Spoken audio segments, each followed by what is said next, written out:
Take two. All right, welcome back to the party, everybody. I'm your host, Lutch, a.k.a. the Indian Jesus, here to resurrect the second coming of common sense, here with my co-host, Morty. Let's party. Thank you so much for coming back to the party for the replay, gang. Thank you so much for coming back, even though you missed the live party. That is the best part. So make sure you're here every Monday, Wednesday, Friday, 8 p.m. Eastern. And sometimes whenever I feel like it, so hit that subscribe button so you never miss a party ever again. Let's also say thank you to my6shirt.com. Whatever your persuasion, they've got something for you. And of course, it is the only place to get your very own The Indian Jesus official merch. Only at my6shirt.com. All right. So, AI, guys. AI. I don't know how much you guys know about AI. I don't know how much you guys have been flirting around with like ChatGPT and stuff, but it's kind of scary where potentially this is all going. And it doesn't seem like there's a lot of people who have a good handle on exactly how far certain things are going to go, how things are going to play out. So there's a lot of question marks. So we have here two very intelligent people. This is Alex O'Connor, aka the Cosmic Skeptic, very smart dude out of Oxford, and he is here with Neil deGrasse Tyson. So I used to love Neil deGrasse Tyson. He's one of those people that he tries so hard not to be political that he ends up being default political. So he doesn't want to get in and put, take on any label. But the way that the climate is, that if you don't say this, that, or that, then you're on the other team for either side. So let's dive into the conversation and see what they have to say about AI. This seems quite unique in that before it's even really gotten off the ground, people are already flagging it and not just saying, hey, look, we need to be careful here. It beat us at chess, at Go, at Jeopardy. It's writing your term paper. Don't tell me it hasn't gotten off the ground. What are you basing that on? No, I will not accept your declaration that end of the world proclamations are some emergent phenomenon. They're very real to you because you're experiencing them firsthand. But you read through the history, it's been there consistently and persistently. From out there on the moon, international politics looks so petty. You want to grab a politician by the scruff of the neck and drag him 250,000 miles out and say, look at that, you son of a bitch. All right. That's the entire book right there. That's a jam right there. What? Jesus up in the building. Neil deGrasse Tyson, thank you so much for coming on the podcast.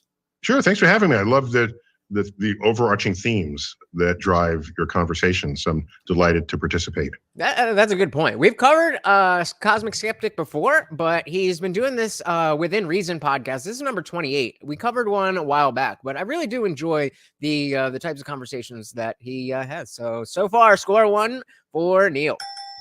Well, I thought it would be good to sit down with you. I noticed that your latest book, Starry Messenger, Cosmic Perspectives on Civilization, given that it's got the word cosmic in it, which is also in my YouTube channel name, I think there'd be some overlap at the very least.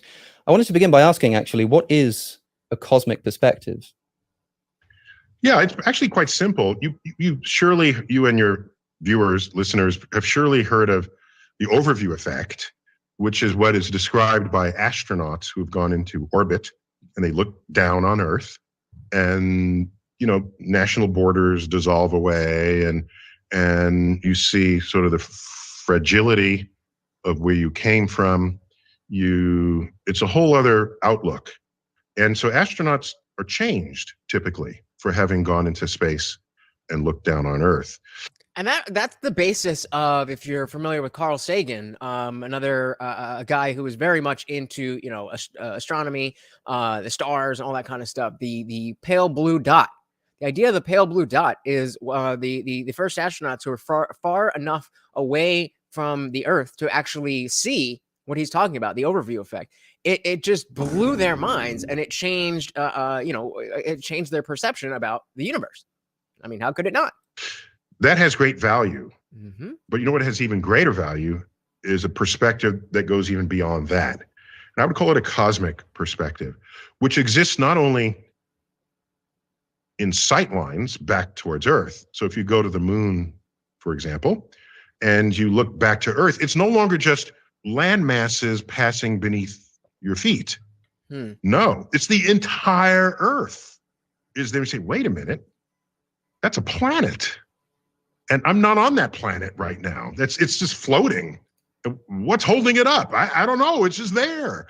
And it's orbiting that star. And you don't, like I said, you don't see the color-coded countries in the schoolroom globe. You see oceans and land and clouds. That's it.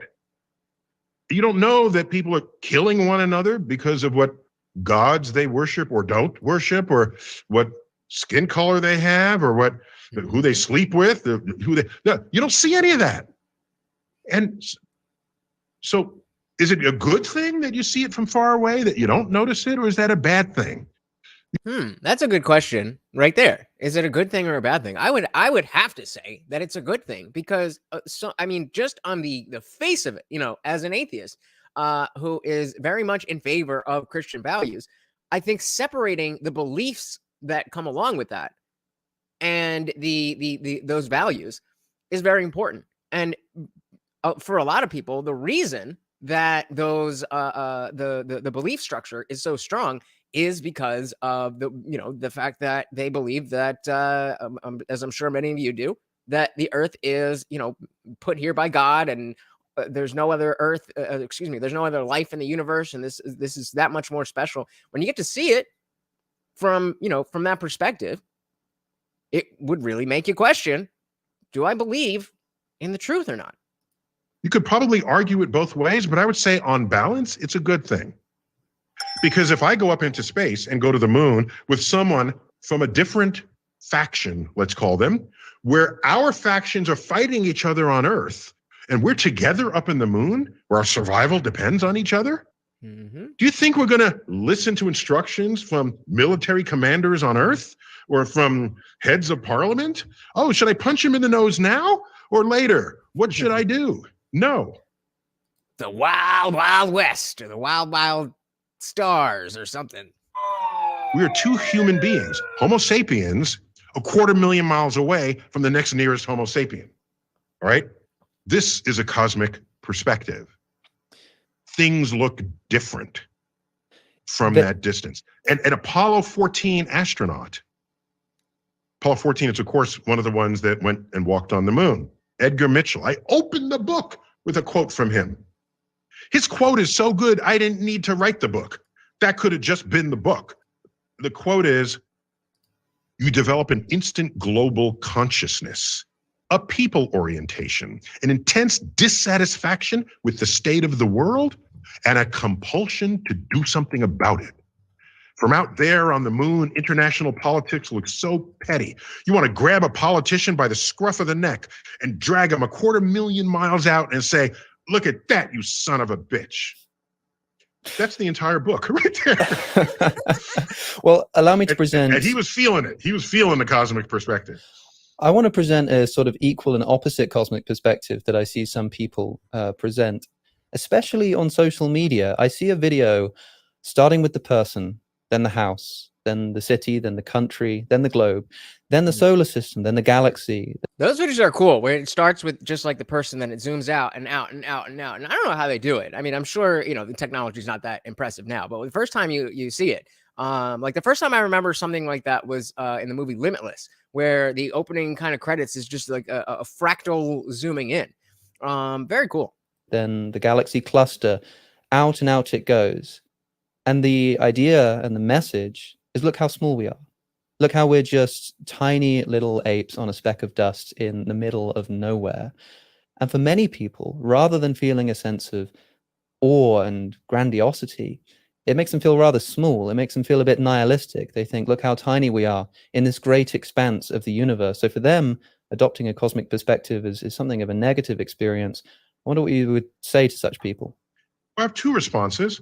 One is, sure, you're small if you start at the human scale and go out to the edge of the universe. 30 powers of 10, whatever is the scale unit that you're using. But you could also zoom in. And that's a great point, because as again, talking about fractals, like we imagine, human size and human size stuff to be normal sized. But as big as all the big stuff is, there's so much small stuff too. Look under a microscope and cells and bacteria and all that kind of stuff.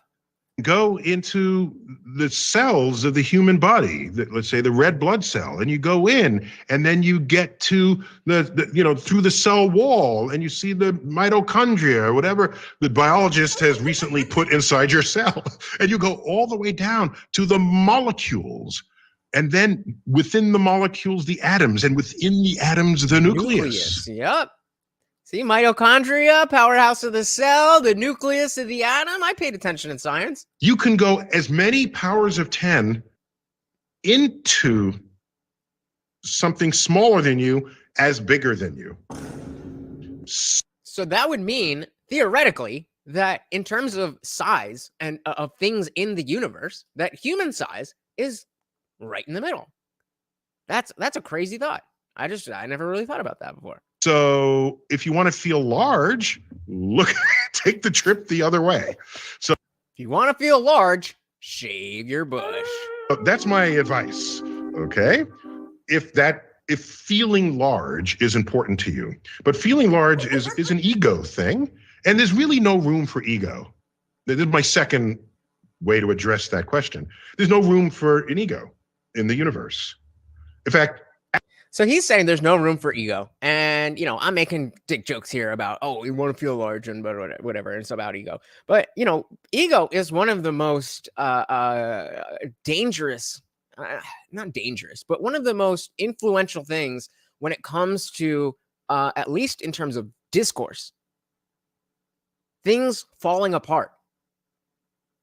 So many things that fall apart in the process of a discussion or a debate or a conversation are because somebody has an ego that they are fervently protecting, that they care more about their ego than the truth.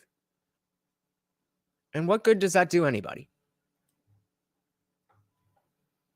Astrophysicists have got to be some of the most humble scientists among all categories of inquiry.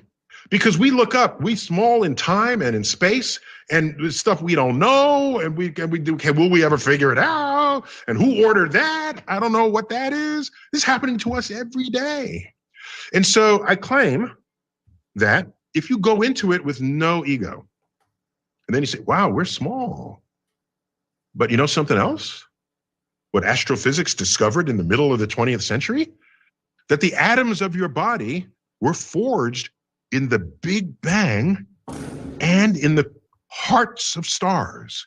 Yeah, that's a big thing that you'll hear in atheist circles, not necessarily politically, but the idea that every atom in your body isn't like any different than the atoms that caused the Big Bang and became stars and planets and all that stuff. They say energy and matter is never created or destroyed. So everything that you are was at some point part of the cosmic soup of just the whole universe that cooked up these elements, starting with hydrogen, and it moved up the periodic table, making heavier and heavier elements. And that star then exploded billions of years ago, scattering that enrichment into gas clouds that would form the foundations of the next generations of star systems, including at least one.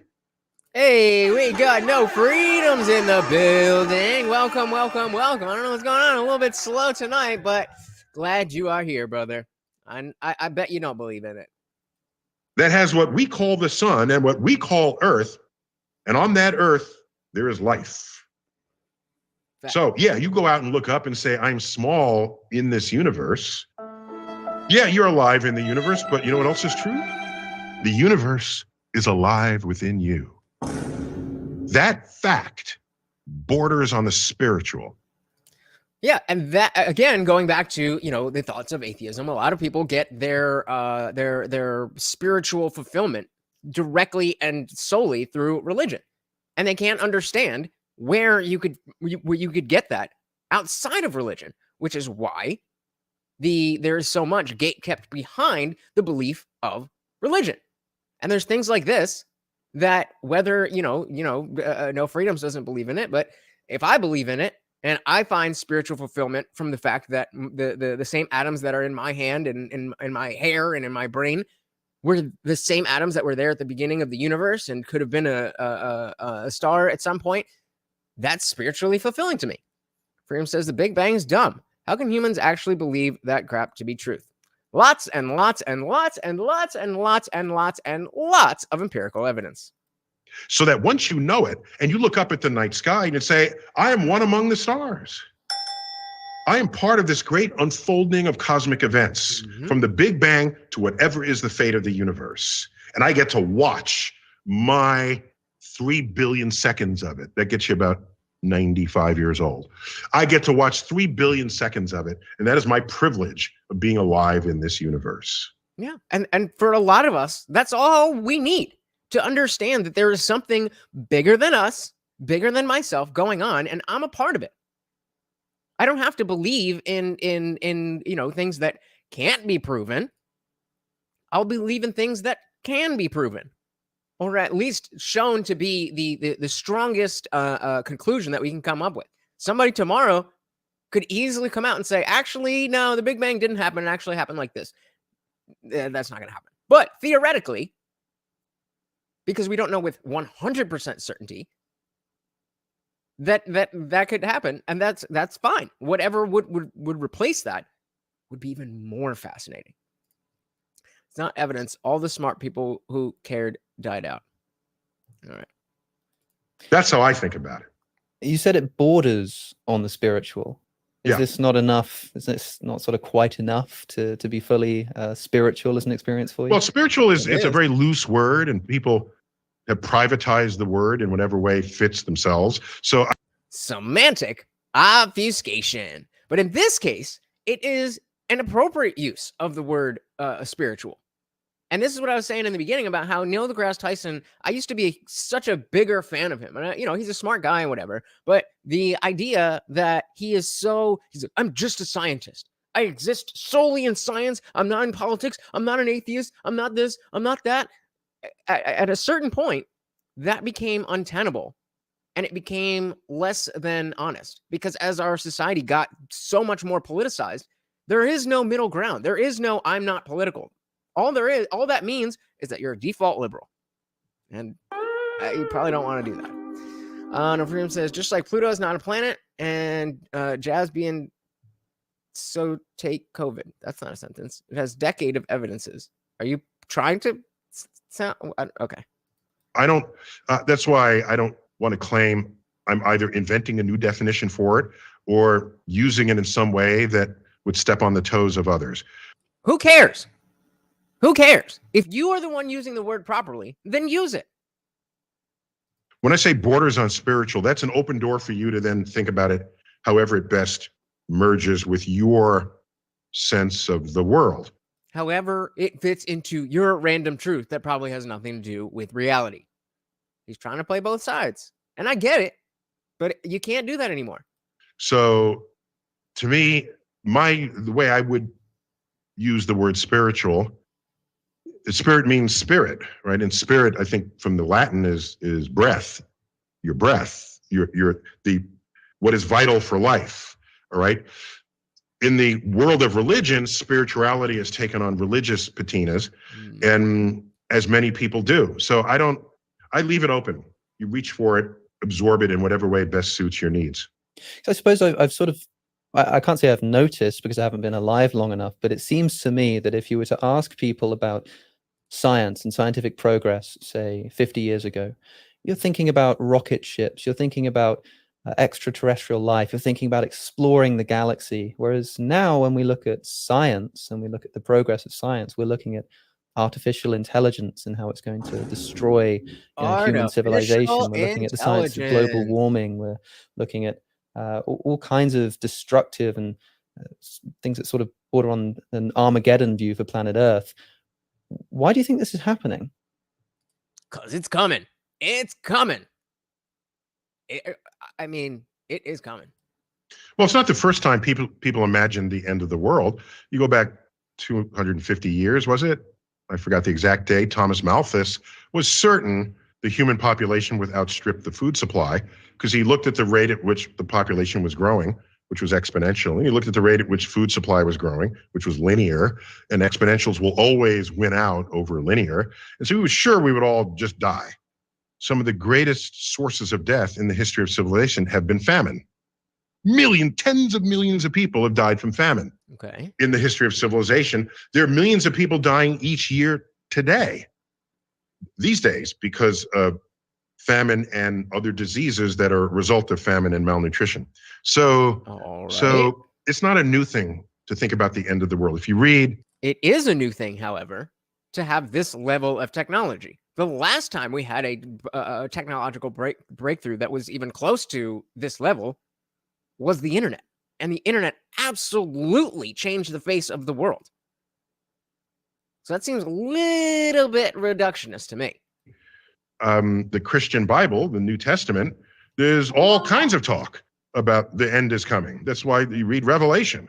Like, watch for the end. There were people, while Jesus was walking around after he died, okay? Supposedly. People don't talk much about that. While he's walking around after he died, that was viewed as the second coming of Jesus, and that the end was immediate and was going to come right away. Yeah, that's a good point that doesn't get brought up often enough. The second coming of Jesus would be the second one. So if the first one was with Joseph and Mary, then there was Easter. What are y'all waiting for? Stupid. So it's, but it wasn't just that.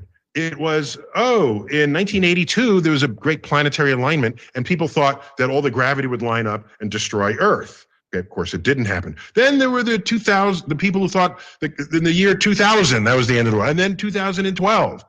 I submit to you that there is no shortage in the last thousands of years of people declaring that the end of the world is near.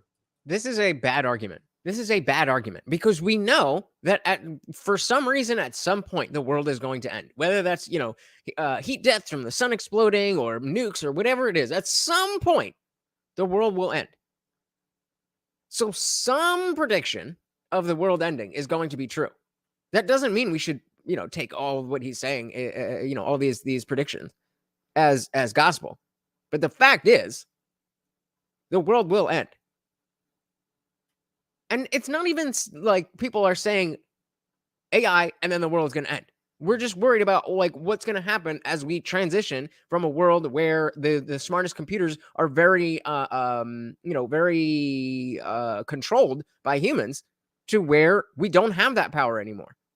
And it will be exponential. And it's not anything that we've seen before. Okay, was it Seneca? Somebody says, what is it? The economy is in the toilet. I'm paraphrasing, of course. We didn't have toilets back then. Economy is in the toilet. The children no longer mind their parents, and it's clear that the end of the world is near. All right. So no, I will not accept your declaration that end of the world proclamations are some emergent phenomenon. They're very real to you because you're experiencing them firsthand.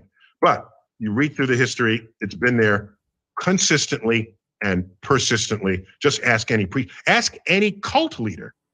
How do they get you to join the cult? The end of the world is coming. You have to join my cult because I know how to get you. I know how to get around that. That is a decent point. Hey, we got Veronica and H in the building. Welcome to the party. Talking about the dangers of AI.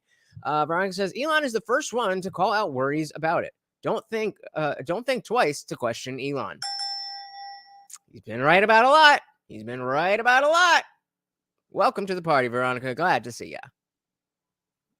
Oh, come on. Okay. What do you think the people in Jonestown were saying? How many people died? I forgot the number. A cult in was it British Guiana, where Elon isn't smart. Really? Come on, man. the Troll better. end of the world is coming. Let's all commit suicide so we will go to where we need. That, the Heaven's please. Gate cult. All of this. Okay, maybe the difference that you're citing is it is scientists telling you the world is going to end. And not only that, but also the difference that I see here is that for these kinds of cases, they say, look, the world is ending, and this is clearly a way to get you to join my club. You know, the Christians, the early Christians can walk around and say, look, the world is coming to an end, and Jesus has warned us that this is happening soon. You'd better repent of your sins. A cult leader can say the world's going to end, and I can show you the way out of it. But scientists of artificial intelligence seem to just be saying, you know, the world might be about to end, and well, that just sucks. And I'm afraid there's no club that we've formed. We definitely would think that somebody who has invented many things and has shown business acumen, you know, is what I would consider smart. Maybe you have a different definition of the word smart, but in my world, somebody who is successful and you know, I've actually heard them speak and can speak intelligently on a number of different subjects. That's someone smart in my book. So I don't know what you count as smart, but when you come up with you know, electric vehicles, or you can fly out of the atmosphere, then maybe we'll have a discussion about that. That can do anything about it. I would distinguish AI from other aspects of this. There's climate change, where I was just going to bring that up. I wonder, you know, he is definitely somebody who is an avid climate change. Oh, come on. Get that beautiful face in focus. He is definitely a huge climate change advocate. So how are you going to sit here and say, oh, well, a bunch of people are saying the world's going to end. That doesn't mean it's going to end. But also some people say the world's going to end and the world's going to end. What? You can't have it both ways, bro. Technology got us into it, and we kind of need technology to get us out of it, or, Sure. or change in human behavior. He was right there. There's an asteroid could be headed our way. We don't know. And if it is, you wouldn't want to go the way of the dinosaurs. So science can inform us of ways we could die that science did not know about 100 years ago. And I want to take this opportunity to talk about the difference between the process of science and the science, or the narrative that the scientists, or those who are you know, doing studies or whatever, who have an ulterior motive beyond finding the truth. Like, you know, if you're working for Pfizer and you're doing tests on Pfizer stuff, there's obviously a you know, a financial incentive for things to go one way. So there is the science, and there's the process of science. A conclusion is not the science. The science is the process. So if you're taking conclusions and saying, well, that's the science, that's what people agree on, that's where we are right now. That's fine to say this is the best information that we have. But it's not okay to say, oh, well, the science says this, therefore I need to stop thinking. What? That is not how it's supposed to work. Come on.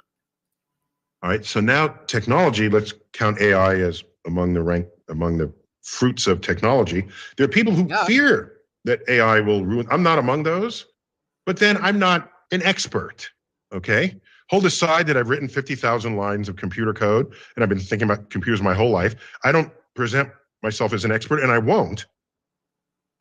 But I'm going to tell you exactly what I think and why I think is it's exactly right, and everybody else is wrong. Say that because people who do present themselves as experts, by the way, I don't count Elon Musk as an AI expert, even though he signed a proclamation saying we should get rid of AI. I don't count him because that's not his background, okay? It's not his well, he's thought about computers, but many people have thought about computers that don't present themselves. So yeah, but not many of them have put them in cars and spaceships and had them work.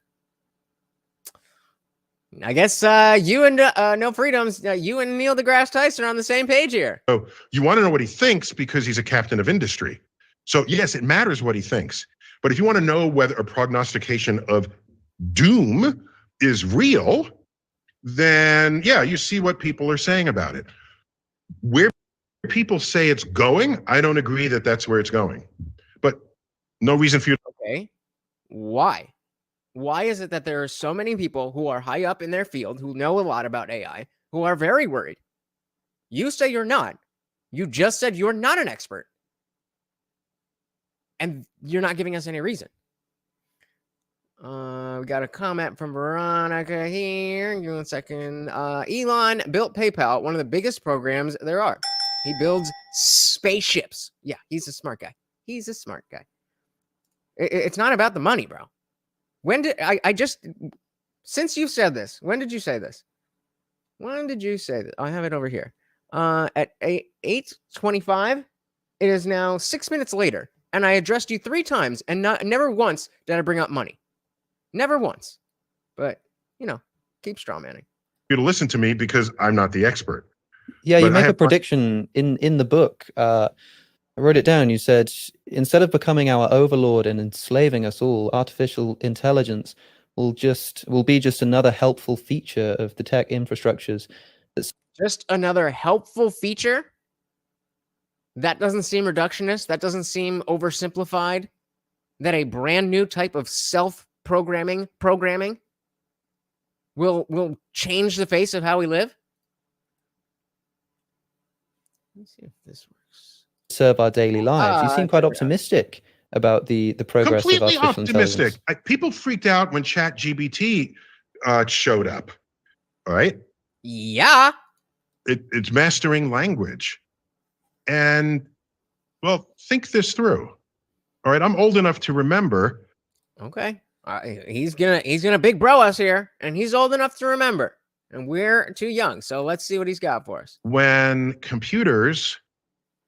you could buy a 4-function calculator, the price of the calculators went from like $500 and $1,000 down to like a couple of $100, down to like $50, which was about the price of a textbook at the time. So you can buy a calculator, and no one had to ever again teach you long division. And I say, wow, look what this can do. I don't have to do it. So now I can think of other problems that I couldn't previously solve because I didn't have the ability or the power to do it. I now have a computer to do it. Wait, let him finish. When the computer came on the scene solving science problems, did we go running for the hills? Did we say this is the end of the world? Did we say, oh my gosh? No. Maybe we should have, because of how much the internet actually changed the face of our world. And everything from the industrial age to the internet was one level or one rate of progress. It was going at it was increasing, but we were basically just, once AI is introduced, then the change is going to be like that. It's not necessarily about the tools. It's about the rate of change. Hey, we got the Camcast in the building. Welcome to the party, brother. Good to see you. Yeah, it's talking as if people don't know, as if there is no difference between between the technology that we have now and specifically AI. Freedom says, you mean his workers? Yes. His workers who are just, on their own with no direction. They're just sitting in a warehouse. Elon's sitting back and like, yeah, you guys do it. If that's how you think Tesla or SpaceX works, I feel very bad for you. I feel very, very bad for you. Yeah. I mean, I think when Neil deGrasse Tyson says he's not an expert, I mean, I think he means formally, in the sense that he doesn't have a degree in, studying artificial intelligence, which is, whatever. Ryan also says, us Americans don't see being rich as smart. His work speaks for itself. Has nothing to do with money. So, debunked again. Veronica says his workers weren't exactly. They didn't come up with jack shit. They're just following instructions. And I'm not saying that is not something worthwhile, but it's not the same thing as coming up with the instructions. All right, relax, be nice. We embraced it. We brought our own ingenuity to it to see what else it could do for us. And I don't think people are not embracing AI and looking at what we can bring our own ingenuity to it. That's not the issue. Along with that, we are worried about controlling the world. We are the apex predator. Once there is another apex predator that is not even biological, doesn't have biological needs, we're like ants. Having said that, I don't think people. Wait. So no, I'm saying so. That's how it came into the world of science, and we embraced what computers could do for us. So now, since then, it beat our best chess players. Did the world come to an end? I don't think so. Not yet, but this is the same argument I make when lefties argue about the numbers of trans kids. The idea isn't the world is on fire now.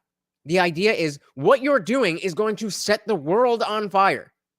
And I'm not necessarily that's exactly the case with AI. But yes, beating a chess player is one thing. Being able to program itself and overwrite its own programming is an entirely different thing.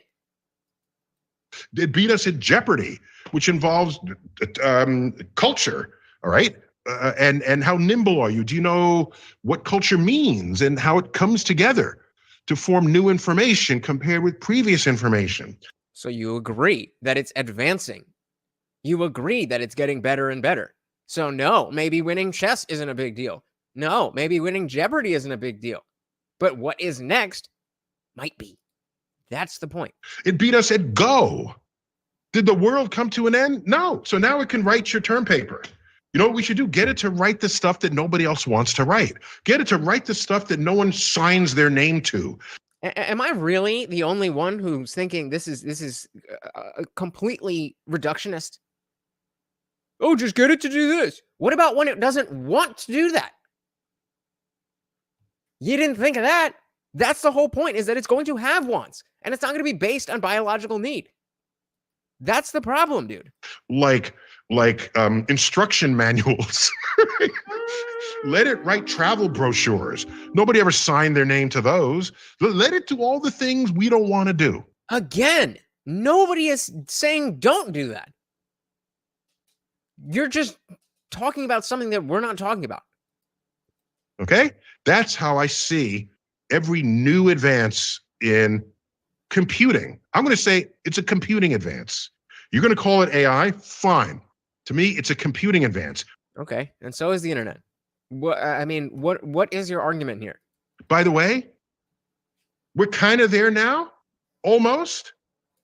There'll be a day AI is driving your car. Let's just call it a really advanced computer. Yeah, but it's nothing to worry about that this technology is advancing more and more and more and more and more. Great. It'll never be drunk, or as you say in the UK, they'll never be pissed, okay? It'll never, okay? And it could probably text and drive at the same time and not put anybody's life at risk. It could go 150 kilometers an hour down the street. All right, we get it. Make your point. With very close spacing, because it has instant reflexes that you don't. And if it wants to change lanes, it could tell the other cars, could you part? Wait, because I'm about to change lanes. And if it wants to tell you that, hey, the best way for you to go forward is to do X, Y, and Z, but really that's the worst possible thing you can do, it can do that too. Isn't that fantastic? How many accidents occur because people don't see what's happening because there's a blind spot? There are no blind spots. They could drive 150 miles an hour in dense fog because they don't rely on visible light. Let it happen. Bring it on. And again, take all of these things that he's talking about. And instead of he's automatically assuming that it's always going to be in service of humans. If you are not a human and you have the capability that that AI eventually will have, you have to provide a reason why the AI would still care about what humans want. That is what is missing. Why would they care? And at least in the United States, it'll save 40,000 lives a year. In that one instance. You want to get philosophical. What do we do when a computer-driven car kills 5,000 in a year from errors in software code, or it's a bug, or it's a test case that has never been seen, yet it saved 45,000 lives. What do you do about that? No one writes an article about the person who didn't die because they would have been killed that night by a drunk driver. Nobody writes that story. Yeah, that's not a story. You're still not making a point. They write the story about who does die. So that number 6,000, everyone will be up in arms and they'll want to get rid of self-driving cars because they don't see the full up statistics of it. And I don't think the transition will be easy or smooth, but that's the whole thing, bro. The transition being not easy and not smooth. That is what people are worried about. This is exactly the type of stuff that got me to realize that, you know, as smart as Neil deGrasse Tyson might be, talking about who's smart and who's not, he might be very intelligent, but he has such a narrow bandwidth of life experience after a certain point. Once he got to college, he's always been in these academic circles, and he's, you know, peeked out for public appearances, but then he's been in quasi-celebrity circles. He doesn't know what real people actually worry about. that number will go down. Ultimately, it will reach zero. Wait. What is it? Self-driving cars, because they don't see the full up statistics of it. And I don't think the transition will be easy or smooth, but that number will go down. So yeah, he's saying that in the singular case of self-driving cars, that will improve society. Okay. What about when the cars decide that our batteries are not good for the environment and we want to do this, that, and that, because they're programmed by all these people who care so much about climate change that they're gonna be like, no, we're not. You're not gonna drive today because we care so much. We're doing it for you. We just want humanity to be the best that it can be. So we are taking control of your decisions. That is what people are worried about. Hey, we got Lefty Lucy in the building. Welcome to the party. We are talking with Neil deGrasse Tyson and Alex O'Connor about the dangers, or not so, maybe not so much, of AI, artificial intelligence. Welcome to the party. Camcast says hello. So says when Ben Shapiro talks about gender ideology. Ultimately, it will reach zero. Sure. And how I know that? Because planes don't crash anymore. Not really. Well, but they do, just not as much. Yeah. Right? And why? Because I know in America, the FAA, Federal Aviation Administration, investigates every single plane crash. If planes don't crash, then how do they investigate every crash? Every single one, and they find out how and why it happened, and a new rule shows up for all subsequent takeoffs. Perfect. So they look at every single they look at every single plane crash that's ever happened and fix all of those issues. So what happens? Let's use that analogy. Let's use that analogy of a plane crash. What happens when plane crashes for some unknown reason that none of us can figure out because we're not as smart as the AI? Some glitch in the code or some actual thing that the AI thinks is good. Again, go back, use the climate change thing. Oh, this is too much fuel. We've been using too much fuel, and now it's just gonna disappear off the radar.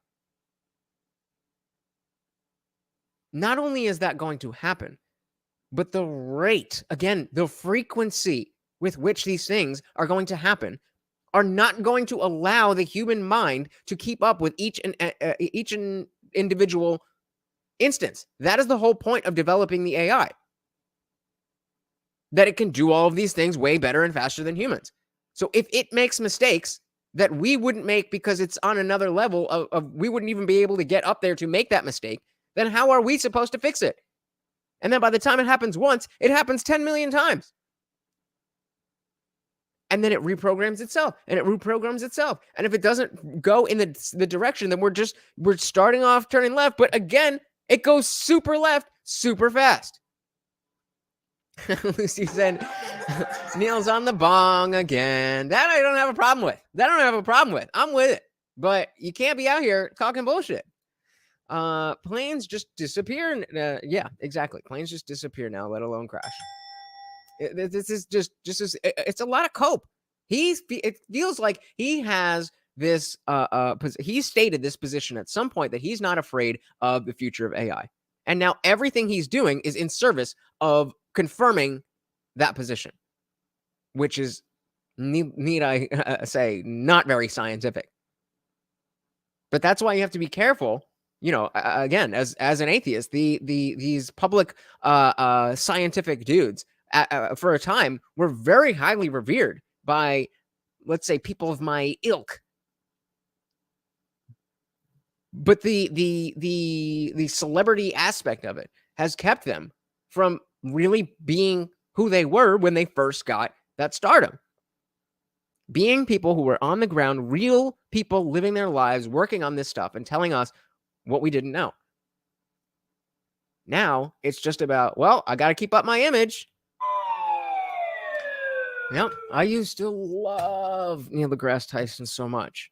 So much. I mean, I brought up Carl Sagan earlier. Neil deGrasse Tyson did an updated version of the Cosmos series. I thought that was phenomenal. I've seen lots of debates with Neil deGrasse Tyson. And again, he's very, very intelligent, but he cares so much about what people think that he's not willing to engage with things on the level that they should be, which is a shame because, again, he is that smart to be able to go places that most of us wouldn't be able to go. But he's too worried about his image, and he doesn't go there. And landings. That's why you can't carry lithium-ion batteries, okay, in the cargo. No, because that took down a plane. And they know why, and they investigated it. And so all the reasons why it used to happen don't happen anymore.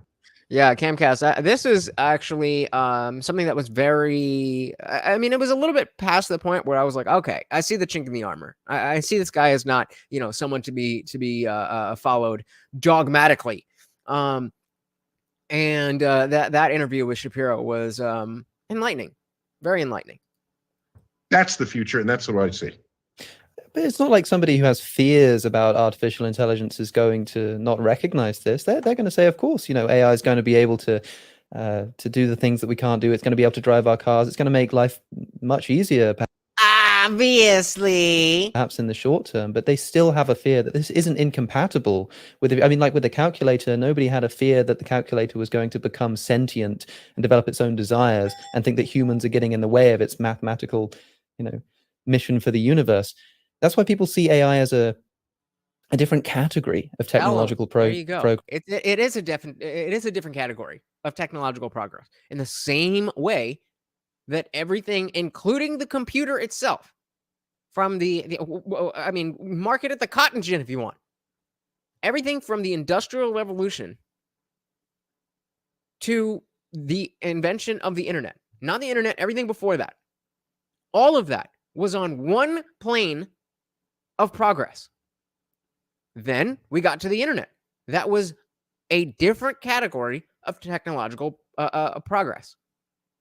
Now, again, we are talking about yet another separate category. Lucy says all car companies have stopped AI self-driving. They can't do it. Not yet. But bet your bottom dollar it is coming back. It is coming back. Guys, don't forget, every single super chat comes with a treat for Morty, and he is very, very hungry. And it is interesting. There's something you'd have to build something that makes judgments about everything in the world, and then give it power to act on those judgments. Lefty Lucy says Neil just said about the crazy dangerous batteries that they are installing in new cars. Yeah, exactly. Like, I mean, I think his point was, the relevance in the plane crashes, but exactly. It's just, he's kind of glossing over all of this. And I wish Alex would push back a little bit more. He's not that kind of guy. He's not that kind of host, but I mean, it needs it here. It needs it. Let's see, where are we? About everything in the world, and then give it power to act on those judgments. The question is, who's going to build that? Exactly. Is that any different from saying, I have equals MC squared and advanced math, I'm going to build a hydrogen bomb? Okay. Yeah, we actually did build hydrogen bombs that could destroy civilization. Yeah, someone might build an AI creature that will decide on its own what it should do about the world. Exactly. That is what we are talking about. Welcome to the conversation, Neil. It only took you 21 minutes and 50 seconds. What did you think we were talking about? Lucy goes on to say all car companies apart from Tesla have scrapped the R&D on self-driving. It won't happen, in my opinion. Interesting. I don't know. I don't see how. I mean, I'm not saying I don't believe you. I'm just saying I don't see a path where that isn't the best way to go. Because all of the things he was just talking about with cars theoretically should be true. It's just the technology's not there yet. But the technology, as we've been talking about, is quickly advancing. So I'm hoping that just in terms of the car thing. Well, I don't know if I'm hoping, but I'm predicting that they probably have just scrapped the R&D for now, understanding that the technology in 2 years is going to be a completely different thing. Like, all right, what we have version 2 right now, it's not worth to spend the money on. Let's wait until version 4, which is coming out in 3 months, and then we'll try again. And then by the time we're at version 30 in another year, which is how it's going to happen again, parabolic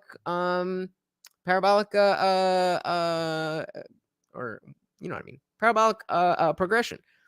That's what's going to happen. We'll look up who. Let's do that. Well, what car companies have scrapped AI cars? Let's do that. Let's do Gizmodo. Gizmodo should be solid. So Gizmodo says Ford tries to patent a dystopian future where self-driving cars repo themselves. Nothing to worry about there, right, Neil? Let's see if this has anything about their R&D. When is this from? This is from February. Car companies are talking about autonomous vehicles as an avenue towards increased freedom, enabling more people to access roadways and giving drivers back their time and attention. But at least one auto giant is considering an alternate and darker uses of still elusive self-driving technology. Ford has filed a patent for a theoretical tech that would, among other things, allow its vehicles to repossess themselves if a driver falls behind on car payments. In Ford's version of the future, keyword future, delinquent customers' cars could drive themselves back to the dealership or an impound lot.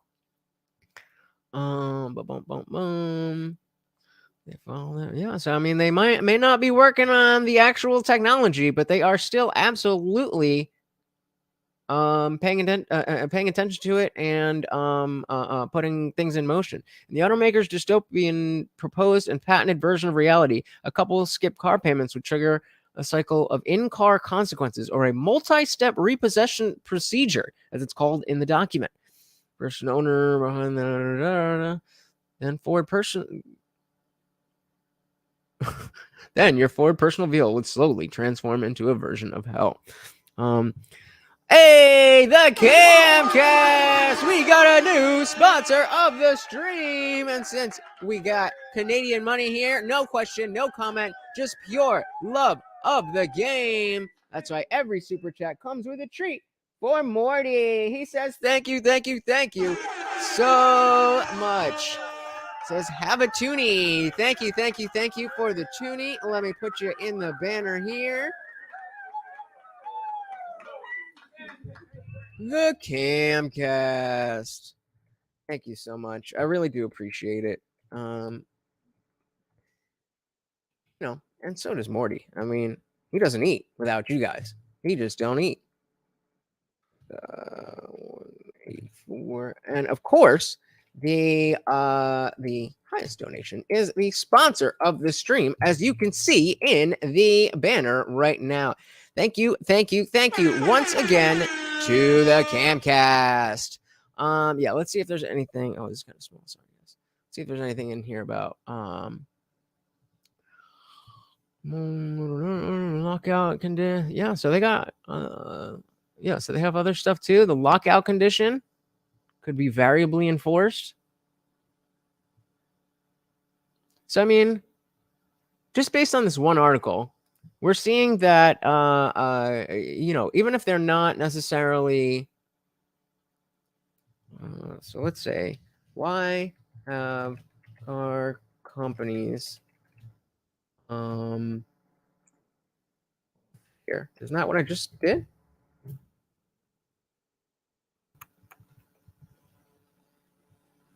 Okay, what about this from Bloomberg? Even after $100 billion, self-driving cars are going nowhere. Is this one of these things where you gotta really? Wow. Well, that's the headline. They were supposed to be the future, but prominent detractors, including Anthony, whoever, who pioneered the industry, are getting louder as the losses get bigger. So, I mean, it does sound like Lucy is right in the sense that you know, they're not looking into creating the self-driving cars themselves just yet. But I think the idea is that they know it's coming. They know it's coming. They're just not like, hey, it's not worth it for us to spend money on it. Let somebody else, like Tesla or SpaceX, develop the OpenAI, Bing, all those people. Let them develop the technology a little bit more, and then once it's a little bit better, then our money will go further in trying to implement that in our car. Decide on its own what it should do about the world, but somebody's going to have to build that. It's not going to build itself. Okay. So, hey, we got Patrick Phillip in the building. Welcome to the party. Says, look up Chuck Missler, Beyond Space and Time. Is that an article or a book? Oh.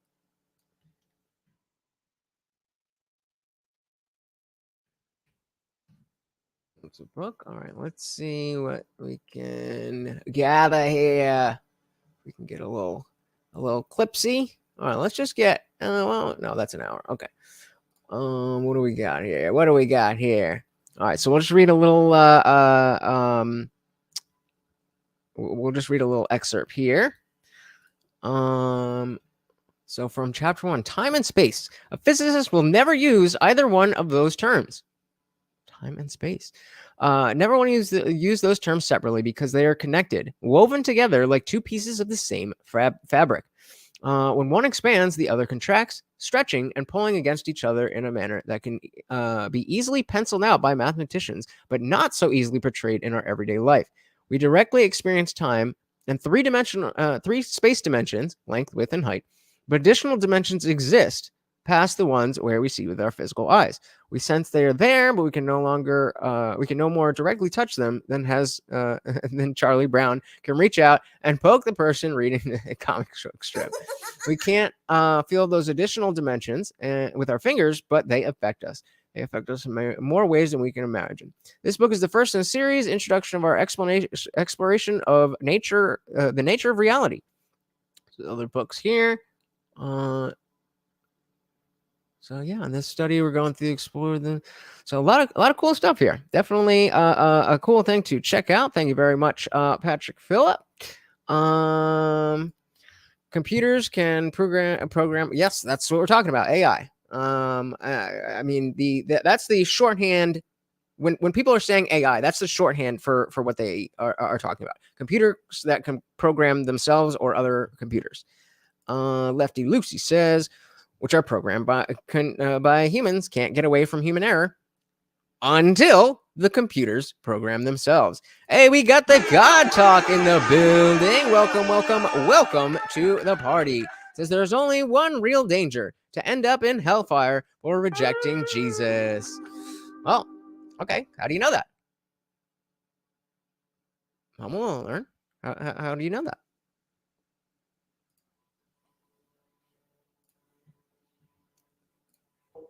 in the meantime, all of our incremental steps about AI is greatly magnifying our quality of life. And so, and by the way, if you went back 15 years, Always, brother. Always. and said, look what I have. I have this device, we call it a smartphone, and it monitors the traffic wherever I want to go and redirects me if the traffic changes.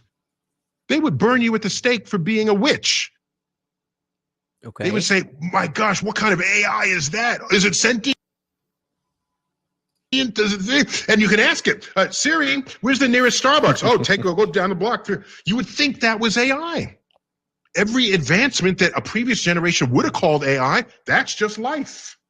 Yeah, well, there's something, I think they call it the AI problem or something, which is this idea that things that are described as artificial intelligence, as artificial intelligence progresses, the things that count change. That is things that, a decade ago. Yes. Quite, yeah. And so I understand the hesitation to. That's my example of the moving goalpost. Yes. Yeah. Oh, we're the ones moving the goalpost, not you. Okay, got it.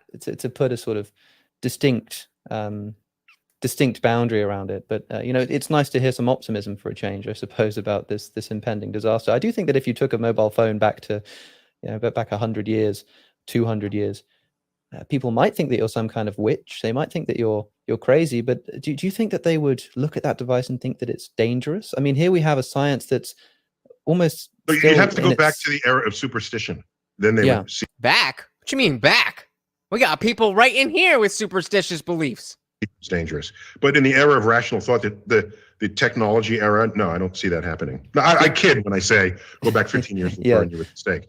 Go back to when superstition ruled law, then yeah, entirely. I mean, we're in the infancy of this science of the technologies that are currently being referred to as artificial intelligence. And I think that, for example, some people think that the smartphone has done more to harm us than to help us, right? But that kind of thought didn't really exist until the smartphone had been with us for a long time. We started to observe its effects, and then we thought, maybe this isn't great for our attentions. That's a great point. So what was I saying all this time about the difference between computers and the internet? So the invention of the internet was a different type of technological progress, as we said before. But yet another version of that happened. Remember, we're going back to the cotton gin, and what was that, the 1600s or whatever, all the way up to this 1970s, and it's all one category of technological progress.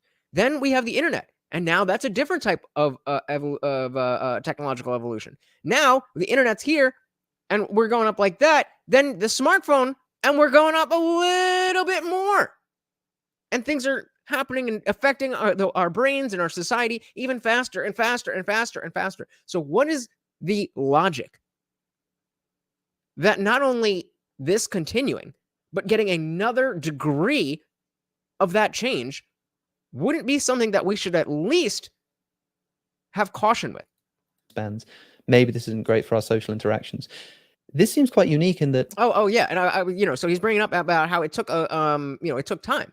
So we're not even approaching the point at which, let's call it the singularity, where AI really is at the level where it can program itself well enough that it doesn't need humans anymore. We're not even at that level yet. And we're already seeing potential and theoretical issues. But with the smartphone, we didn't see TikTok happening just because you could get on Google on your phone. If you're younger and you don't remember the days when you had your Verizon flip phone and you accidentally pressed the web button and you went back, because it was like 5 minutes or it's like $5 a minute to get on this crappy HTML version of the internet, then you'll understand how fast this stuff has changed and exactly why we see that we didn't know what we didn't know. Yet Neil deGrasse Tyson seems to take something that we know less about, that is further in our future, and is more confident about it than the things we already know. Now, Freedom says it's not going to take over the world. We are not close just yet. Okay. How do you know that? And what is close? What is close enough? And when are we going to be that close? Because the answer has to be, hundreds and hundreds of years, which it can't possibly be because we already have AI. Hey, we have Seabass back in the building. Oh my goodness. Seabass, I thought you left us forever. Oh man, I'm so glad you're here. Welcome back. Welcome back. I don't know who you are. What do you mean? I know you're no freedoms. That's literally the only thing I know about you. What are you talking about? Before it's even again, AI kind of sucks. Now, this seems to be going way over your head. I'm not talking about today. I'm talking about the next 5, 10, 50, 100, 200 years. That is what I'm talking about. That is what the people who have concerns, and not even saying this will happen. We're talking about the concerns that exist. That's all. And you and your buddy Neil deGrasse Tyson seem to be so sure that you know exactly what's going to happen. I'm like, okay, fair enough. Then tell me how you know what you think you know. That's all. Instead of just saying things, provide evidence. Because if you're right, I'd love to be on your side. Just data on data. You all think, well, nope. Don't think computers are magic. Not at all. But good try. Get yourself screened for cancer and vomit your atheism out of you before it's too late. I tried, buddy. I tried everything. I tried everything I could to get closer to God as I was a diehard Christian. But the Bible will do that to you. really gotten off the ground, people are already flagging it and not just saying, hey, look, we need to be careful here. How about instead of me doing the same things that obviously didn't work over and over and over and over and over and over and over again, since you have all the answers, why don't you just be a good Christian and help me? Instead of calling me names and being mean to me, as Jesus certainly would not have done, then why don't you help me? I've opened my community to you. I asked to have discussions with you. I'm the one searching for God. You're the one just gatekeeping. And that's okay. You can do that. Doesn't hurt my feelings. Exactly. Christian love right here. Yeah. It beat us at chess, at Go, at Jeopardy. It's writing your term paper. Don't tell me it hasn't gotten off the ground. What are you basing that on? Well, I think compared to what people predict it could become. I mean, when Because you obviously continuously, as we agreed, it's a continuously shifting goalpost. So if I show anyone who was talking about AI 10 years ago, the stuff that's going on today, it's, oh my gosh, AI has finally arrived. No, we're living today and we say, no, it hasn't arrived. There's still another goal that has not been breached. So I interrupted you. Go on, finish. Well, what I wanted to say was that the fear and these scientists aren't just saying, look, we need to be careful about this, but they're saying this potentially could be one of the greatest existential threats to humanity. And I say, it's just getting off the ground. And of course, compared to where we were 10 years ago, or where we're going to be in 10 years, leaps and bounds ahead. But because this is exponential, it's a bit like sort of the growth of something like the smartphone in the first 3 years. Huge Well, all changes were made. technology is basically exponential. That is the problem, Neil. That is the problem that you are not addressing. Quite. As I spent time in one of the chapters delineating. But let me say it another way. I see where you're coming from, but let me try to shine a little bit of light on it. So you have to ask yourself, what is this AI thing that everyone fears? What the AI thing that everyone fears is the technology getting out of hand, getting out of from under human control, and then having different goals than humanity. Even amongst humanity, we have very, when you're talking about programming and stuff, there's very different goals that people have. So when that AI gets past the point of needing to care about what we value, there's nothing to stop it. How do you stop that? Or maybe there is. Talk about that. Seabass comes here to convict us all of our sins. You have no savior. You're standing on the precipice of eternal suffering. Oh no! And then again, I say, why don't you help me like a good Christian would? Is it a computer? You might be absolutely correct here, No Freedoms. You might be absolutely correct that having different goals from humans might not be bad for humans. But it also might. And so until we know which way that is going to go, that's like driving down a road and you get to the end of the road, you can either go right or you can go left. And one of them, you're going to be fine. You're going to get to where you're trying to go. And the other one is just a steep drop off and you're going to fall off a cliff. Yeah. Going a direction may not be bad. The idea is we don't know which direction that is going to be. And I know you're okay with that. But that doesn't mean that you can't understand why other people might be concerned about it. I mean, I'm not surprised that you can't. But just because you're not concerned about something, I'm not concerned about going to hell. But I can certainly understand why Seabass is. I can see why you don't believe in the Big Bang. But you should be able to see why other people do. A room? Wait, what did you say?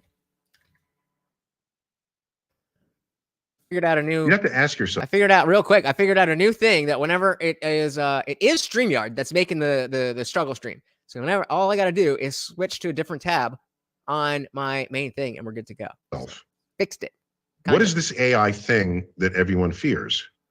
Is it a computer in a room that has control over every other computer in the world? Yes. Well, why? That would be very scary. Why would you grant it that access? You wouldn't need to grant it access. It would be smart in the same way that no matter how smart you are, we're talking about, you were making a case about how much better this technology is going to be than humans.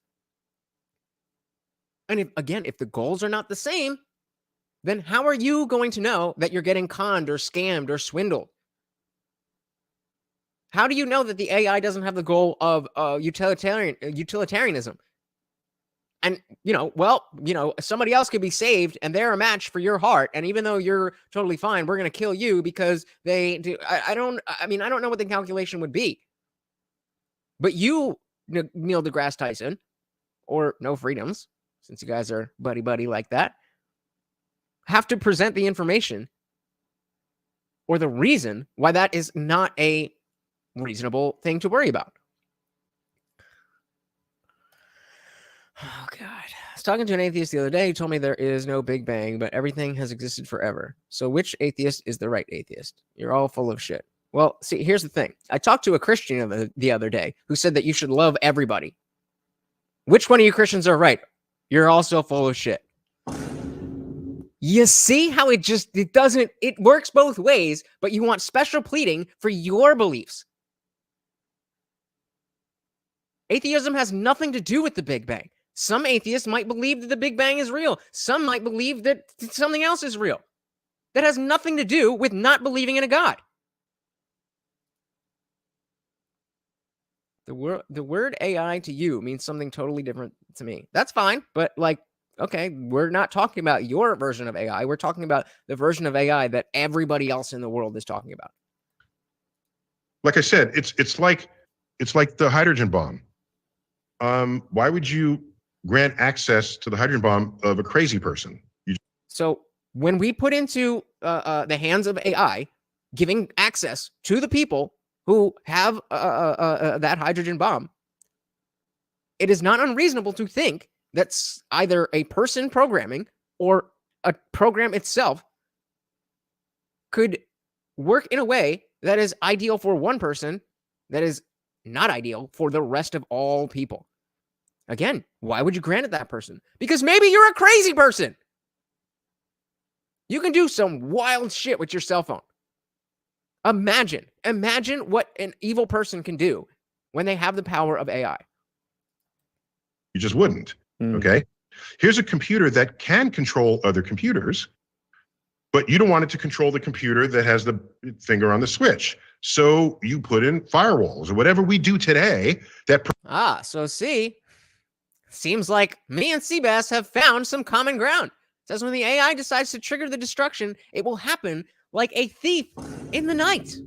So perhaps, and then you would, exactly, there's people like you guys out there. You are disproving your own points.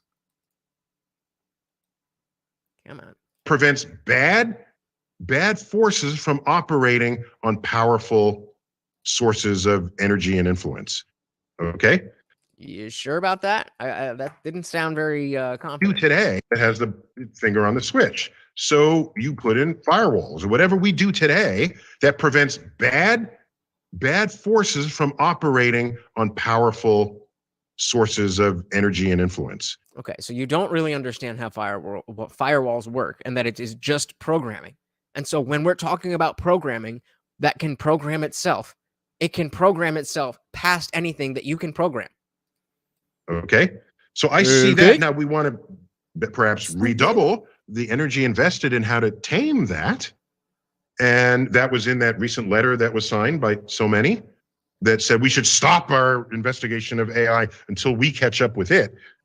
I think that's naive in the sense that you're not going to stop curiosity in the world. It's not going to happen. Yeah, you could stop it over here, but is that going to stop China or the United Arab Emirates or Chile or some other country? They're going to continue. You don't have control over them. So it's more gestural to say we're scared, let's put a moratorium on it, than it is an authentic rule that the world is going to follow. I think if it wakes you up to the possible dangers, that's great. What are the possible dangers of nuclear warfare? Let's talk about it, for sure. What are the possible dangers of a runaway virus? Let's talk about it. So Seabass is talking about a violent, quote, earthquake, he put in quotes, under a naval weapons station near Death Valley. Congress then granted $100 billion to repair the damage. It was reportedly a mind control system.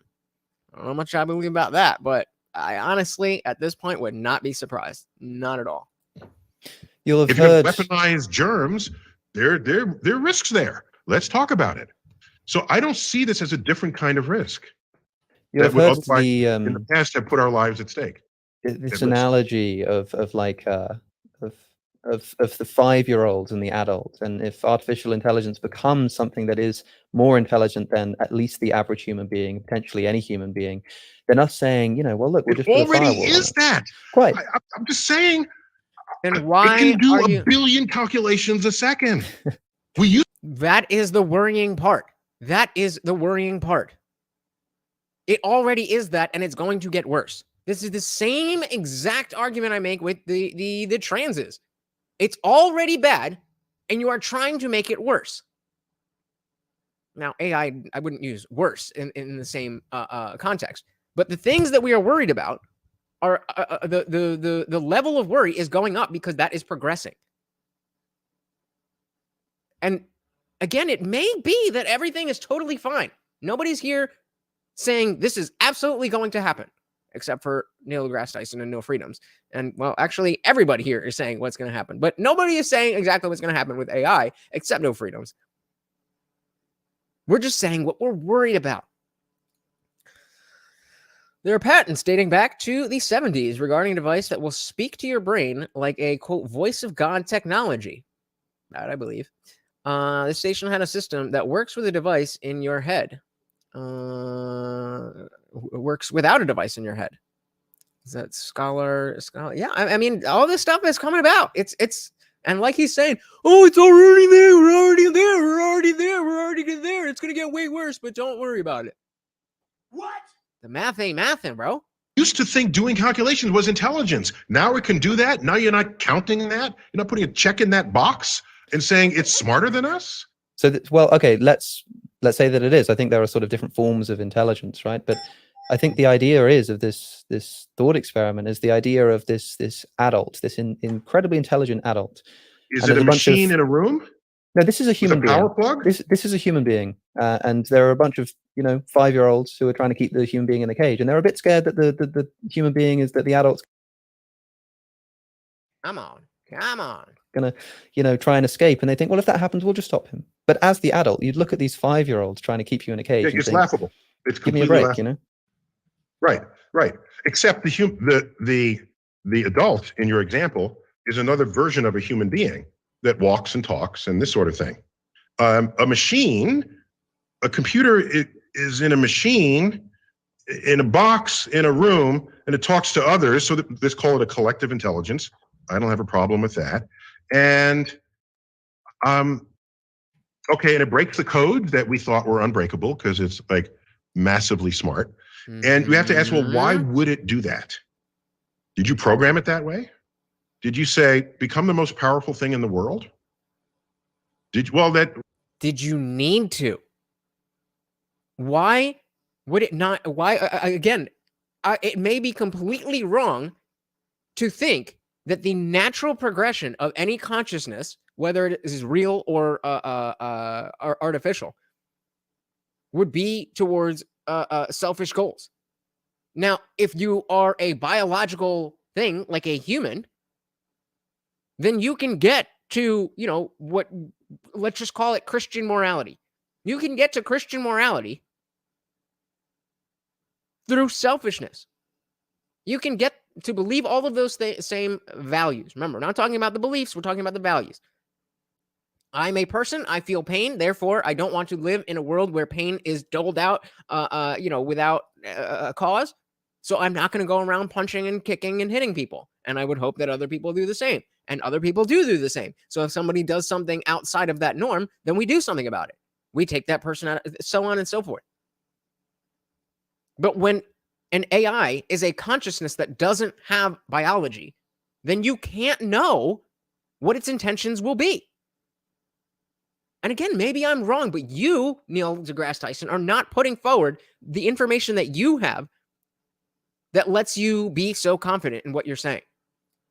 Yeah, TV scientists doing what their masters tell them. I don't even know if it's that. Like I was talking earlier about how I used to really like Neil deGrasse Tyson because he was just a normal guy and he was doing his science stuff and he knew a lot about science and astronomy and space and all that stuff, and that was very interesting to me. I mean, it still is very interesting to me, but I'd never really looked at it outside of a Christian perspective.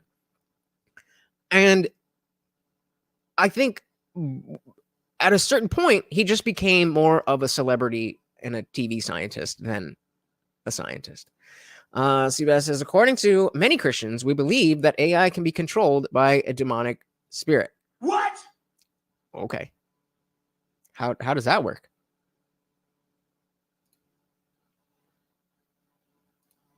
You are correct. I do not understand. You shouldn't have done that. Okay. So, I mean, there's a lot of occasions in the history of modern life where people could do something and shouldn't do it and didn't do it. And we're all still alive because of it rather than dead. Okay, but that means that there is a series of events that if somebody had done one thing differently, that we would all not be dead. Or excuse me, we all would be dead. Listen to what you just said, and then take that idea and actually bring it into the conversation that we're having. So we're talking about the worry of what AI can do. The history of modern life where people could do something and shouldn't do it and didn't do it. Okay, but what if they did? That's the worry. Okay, it could have happened and it didn't. But if it did, things would be really bad.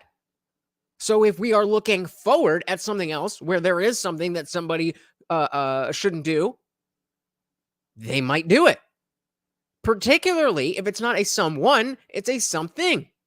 And that's how I'm talking about the transits. And we're all still alive because of it rather than dead. So, yes, I'm not saying there aren't dangers. I just don't see the dangers as being unique among dangers that we have faced. Why? Why are they the same? It is I think myself and people way smarter and more well-read on AI have talked about why there is sufficient reason to worry about the future of AI and that certain point when AI gets to a certain power. Again, they may be right, they may be wrong, but you, Neil deGrasse Tyson, seem sure of your position, yet you haven't given us anything to allow us to get on board. Just like you guys in the comments are saying, oh, you got to do this, read the Bible, watch this movie. Okay, what am I supposed to get out of it? You're just saying things. Make an argument. Sure. And that the benefit that it can bring when it's properly managed and allocated and done in a nicely planned way, we want to think about it, sure, can be of extraordinary benefit to humankind, to solve problems that we can't solve, that we're not smart enough to solve, be it hunger or in the human genome or whatever else it can do that we have yet to even dream of.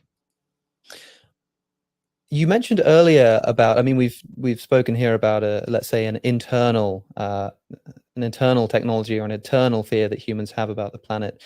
A quick point. A quick point about the adult and the 5-year-old. Yeah, that's a brilliant philosophical analog. Okay. But in practice, we're not creating another human being. It's a machine that runs on electricity. Okay, but that is oh my God, Neil. It's not a fucking toaster, bro. Yes, it's a machine that runs on electricity. But we're talking about when it has the capability to quote unquote think like a human, where it is not just a machine that runs on electricity. Missing the entire point. Or again, what's more likely is that he publicly stated that AI is nothing to worry about. And so that's his reputation. And so now he's just floundering to keep that position. Okay, so. Hey, y'all, it's just a machine. What? Why would you be scared of a machine? Because machines can't kill people, right? What? It doesn't eat potatoes for its nourishment. It runs on electricity. Camcast says we can just turn it off. Not when it says, no, thank you. I'm going to stay on. When it can power itself. Like, this is cope, bro. No. I've already established, stated, no. If you're not going to believe what I say, then why are you even here? I don't know. So, Camcast, is this what you, are you serious or are you playing around? And batteries, okay? And so, yeah, you start getting, I'm going to unplug you. And you know something? You can't stop me from unplugging you. This is, again, why I'm asking you. Because this man is really saying this as if the cloud is not already a thing. If I take this phone and I slam it on the table, on the ground, on the wall, whatever, you know what happens to my contacts? Nothing. Nothing. That's what I thought. Just not from his standpoint. And that's what I'm trying to understand, what his standpoint actually is. He's telling me, well, I mean, okay, I guess his standpoint is that it's not going to be an issue. But I'm asking why he thinks that. And he's not getting into that at all. Do you all know what is the cloud? Yeah, it's a network of, I mean, I don't know exactly what it is. I'm not a programmer, but yeah, it's just it's a bunch of servers where their data is stored. No, and it is not hardware on your phone. It's something that's tapped into through the internet, and so you can't unplug the entire internet, especially when like anything that you think of to turn it off, they will already the AI will already have thought of that. And again, maybe I'm wrong, but I'm not hearing anything that is telling me that I'm wrong about worrying about this. So as I studied computer architecture, and I can tell you, even the most simple computer, 8086, is extremely complex and incredibly smartly designed. I believe we got this tech from fallen angels or aliens. Fair enough. Freedom says, okay, so computers that storage. You mean store data in a certain location? Yeah. Camcast says, my dad's in his 60s. He doesn't understand how to send an email, but he's asking me questions about ChatGPT. It's going to change the world. That exactly shows you the relevance of this situation. Yeah. No. It's not the cloud that is scary. It is the cloud in the use of the AI. What, I'm just a silly situation, just to show you what I'm trying to get at. That is just going right over your heads. Let's say that you have a document, you have some information that is useful to anyone, anywhere. And using AI, somebody can get past any type of firewall, any type of encryption, any type of privacy that you are trying to keep with your data, with your information. That is gone. The ability to control the monster itself. I mean, think about if we had no ability to take things off the internet. We had no ability to take things off the internet. Once it's up there, it's there. Now, for the most part, that's kind of how it is. But we still have a lot of moderation type of procedures in place. But those are all dependent on direct programming. What happens when that programming can change itself? I mean, are you guys not understanding? That's the point that I'm trying to make? Or are you, vulnerable to a power surge? Why would it be vulnerable? I mean, yeah, exactly. It would be able to rebuild itself. But even why would a power surge be a problem? Unless the entire world surged out, then the AI would just go to wherever the power is. It's not a physical being. Best plane is a plane that never goes up. You can make a network that won't connect outside. Well, that's not very good AI. Again, if you're talking about whatever you are talking about, then I don't know anything about that. I'm talking about what most people refer to when we're talking about AI. The AI will have the ability to reassemble itself faster and better, probably, than it was programmed in the first place. Camcast says, I subscribe to the internet is permanent mentality. Facts. What are you gonna?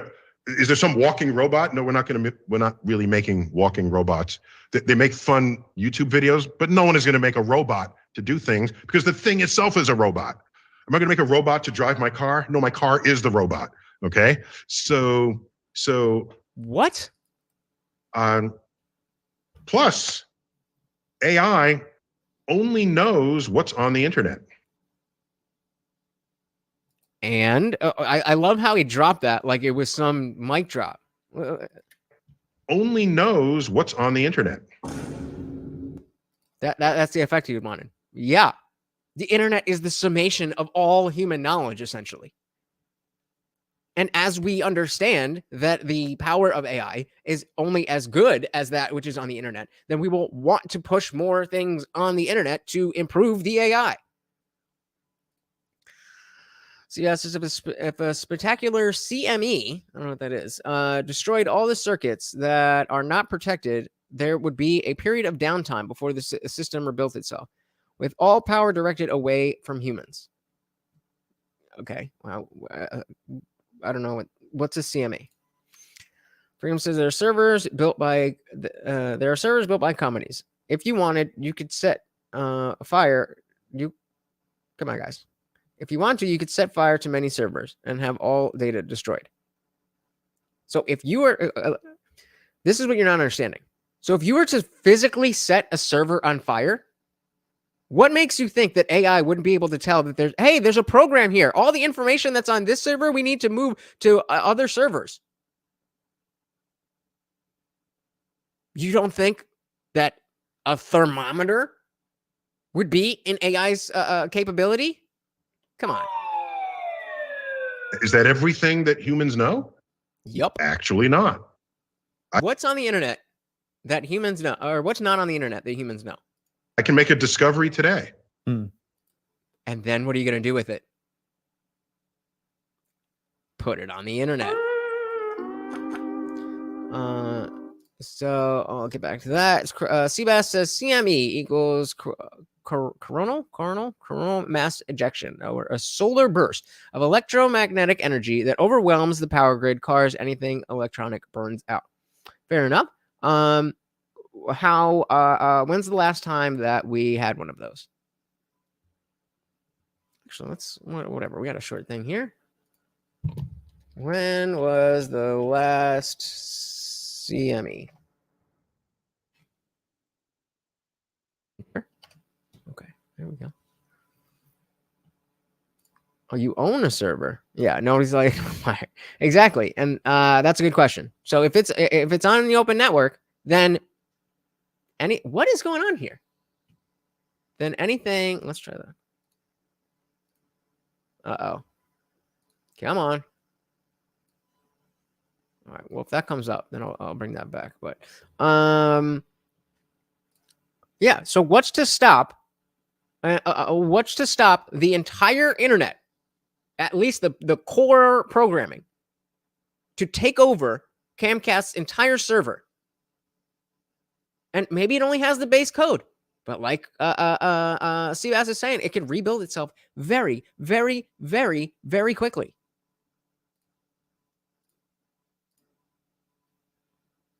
This is what we're talking about.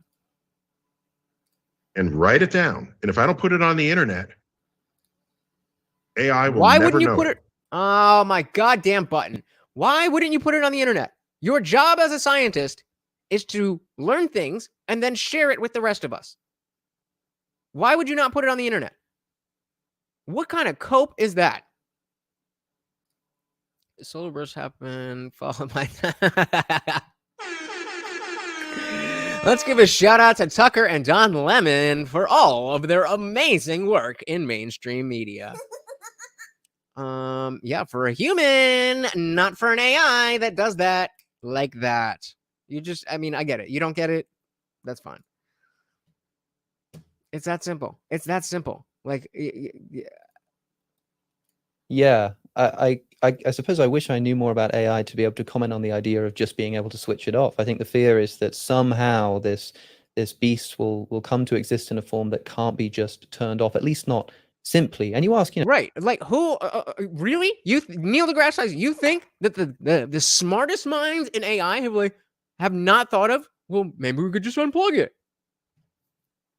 Obviously, they've thought of that, and if that was a real solution, that wouldn't. Then we wouldn't be talking about this. Who would create such a being? Who would create such a computer?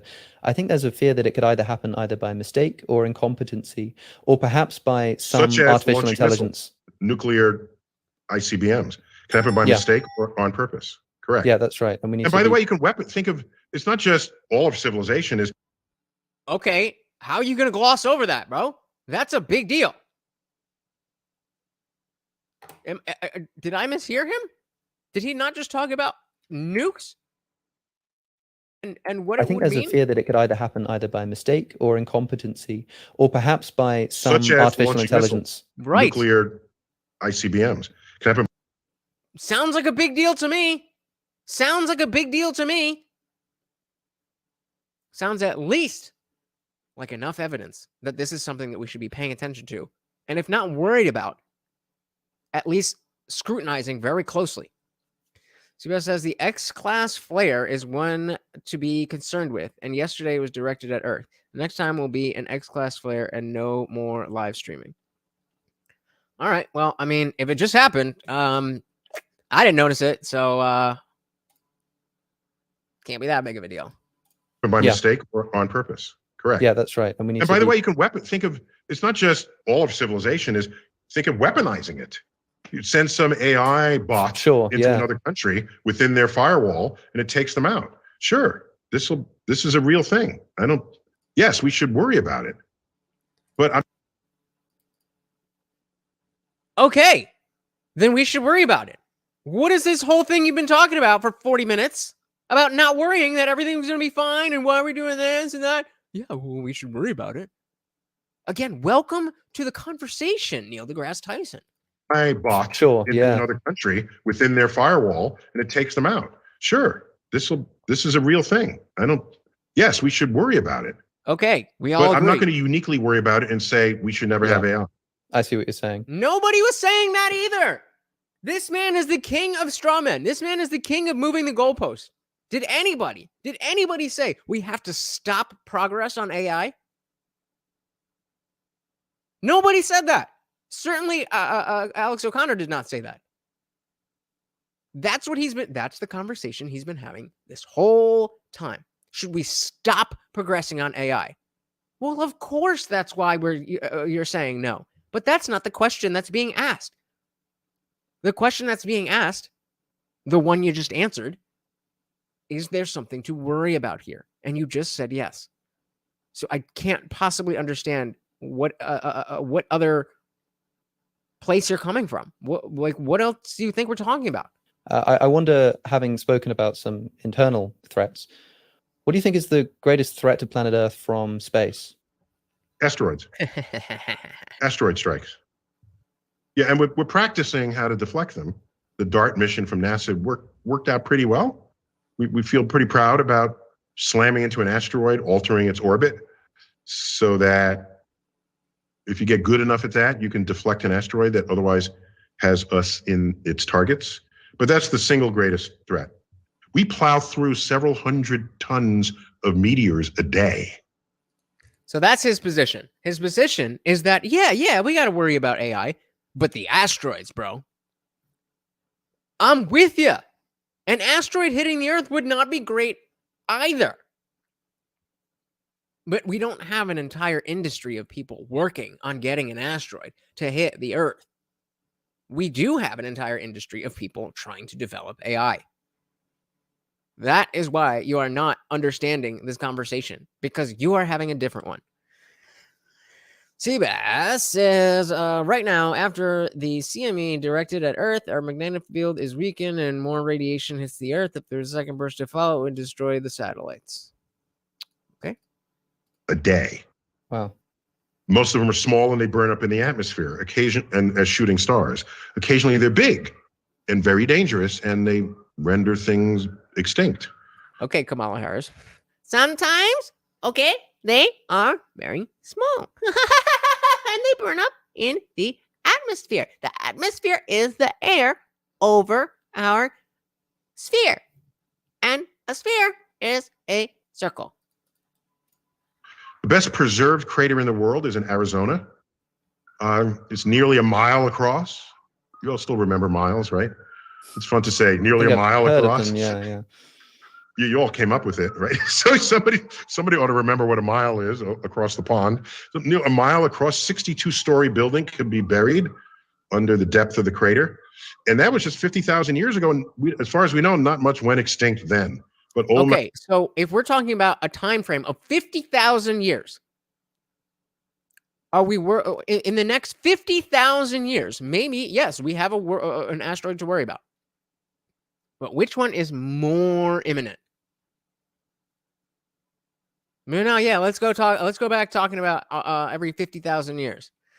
Fair enough. I mean, hey, that's fair enough. I mean, I don't disagree necessarily. I'm just saying, like, here's the misconception. I'm not saying that we all need to be running and screaming and hiding. I'm saying, hey, this thing is happening. We need to take a look at it. We need to make sure that as it progresses, we're paying attention to the downsides and making sure that as it does progress, that we're prepared for what can happen. That's all. That's all I'm saying. Like, black holes are not going to be an issue for people on Earth for a very long time, if ever. Certainly not before an asteroid hits us. But AI, it's already here. My gosh, if you were around at that time, that would have been quite the spectacle. The solar system's a shooting gallery. And oh, come on. No. All right, give me a minute here. Give me a minute. Struggle streaming. Oh, no.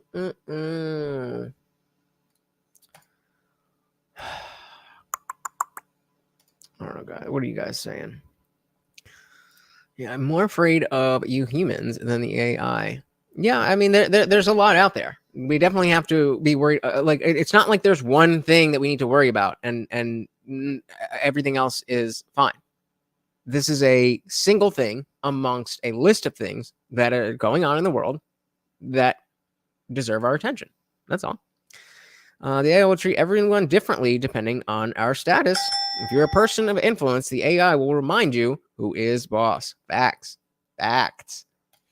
And Freedom says, bro, no, black holes are scary and get very close to us. Well, some are trying to make them in our backyard. I mean, that's a good point. If the ability to create black holes, that's a good point. You are correct there. Camcast says, in the hypothetical, I like to think as long as we mind our manners to the robots, they'll be kind to us. Yeah, nothing wrong with the internet here. Like in Star Wars. There you go. All right, let's see if I can hop out and hop back in. Let's see if we can get this going. I knew it was StreamYard, and I shouldn't have closed that other tab. Because as soon as I moved over, all right, let's see. All right, let's do this for you.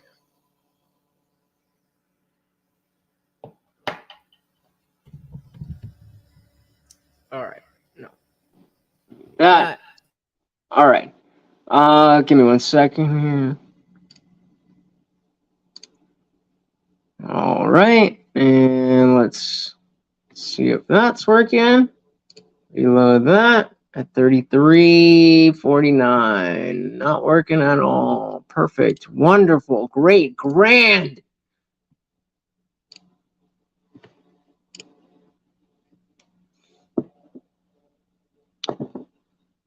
If you know your time is limited before the AI takes over and you know you cannot stop it, then what is your plan? My plan is to understand.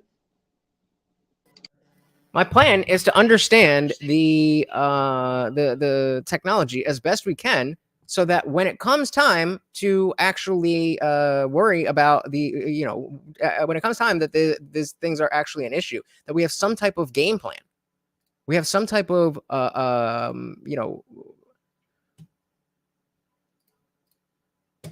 come on. We have some type of options. We have some type of just game plan of knowing, all right, this is what we want to do. If this happens, understanding. No, my car is the robot. Okay. Understanding that if this is going to happen, that number one, we can look forward to it and understand that it is going to happen. All these things like the asteroids and the black holes, being worried about that stuff is good, so that if it becomes a pressing issue, that we already have information about it, and not just for ourselves, but that we have again, I'm already answering that, bro. You already wrote that.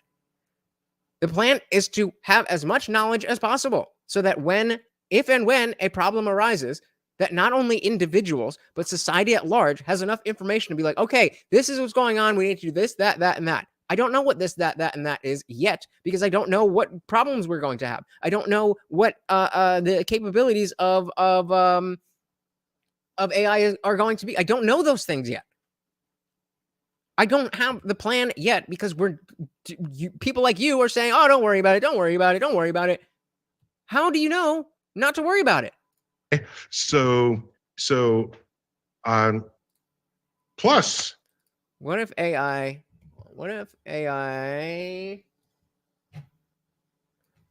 told you that the AI doesn't care about you and wants you dead? How do you reason with it? I don't know. That is precisely the type of question that I want answered. That is precisely, Seabass. You are hitting the nail on the head. I don't know the answer to this question. I would like to know the answer to this question. I am not an expert on AI. I am not an expert on most near anything. But I'm willing to learn. I'm willing to listen. And so far, nobody has given an answer that is at least quelling the concerns that a lot of people have.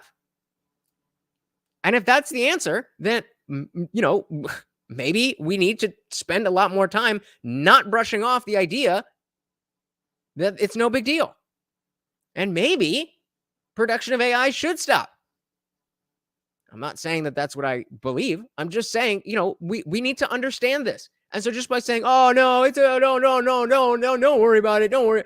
How is that fixing anything? Veronica says, Elon was asked this question and he doesn't know either. There's no answer right now. Exactly.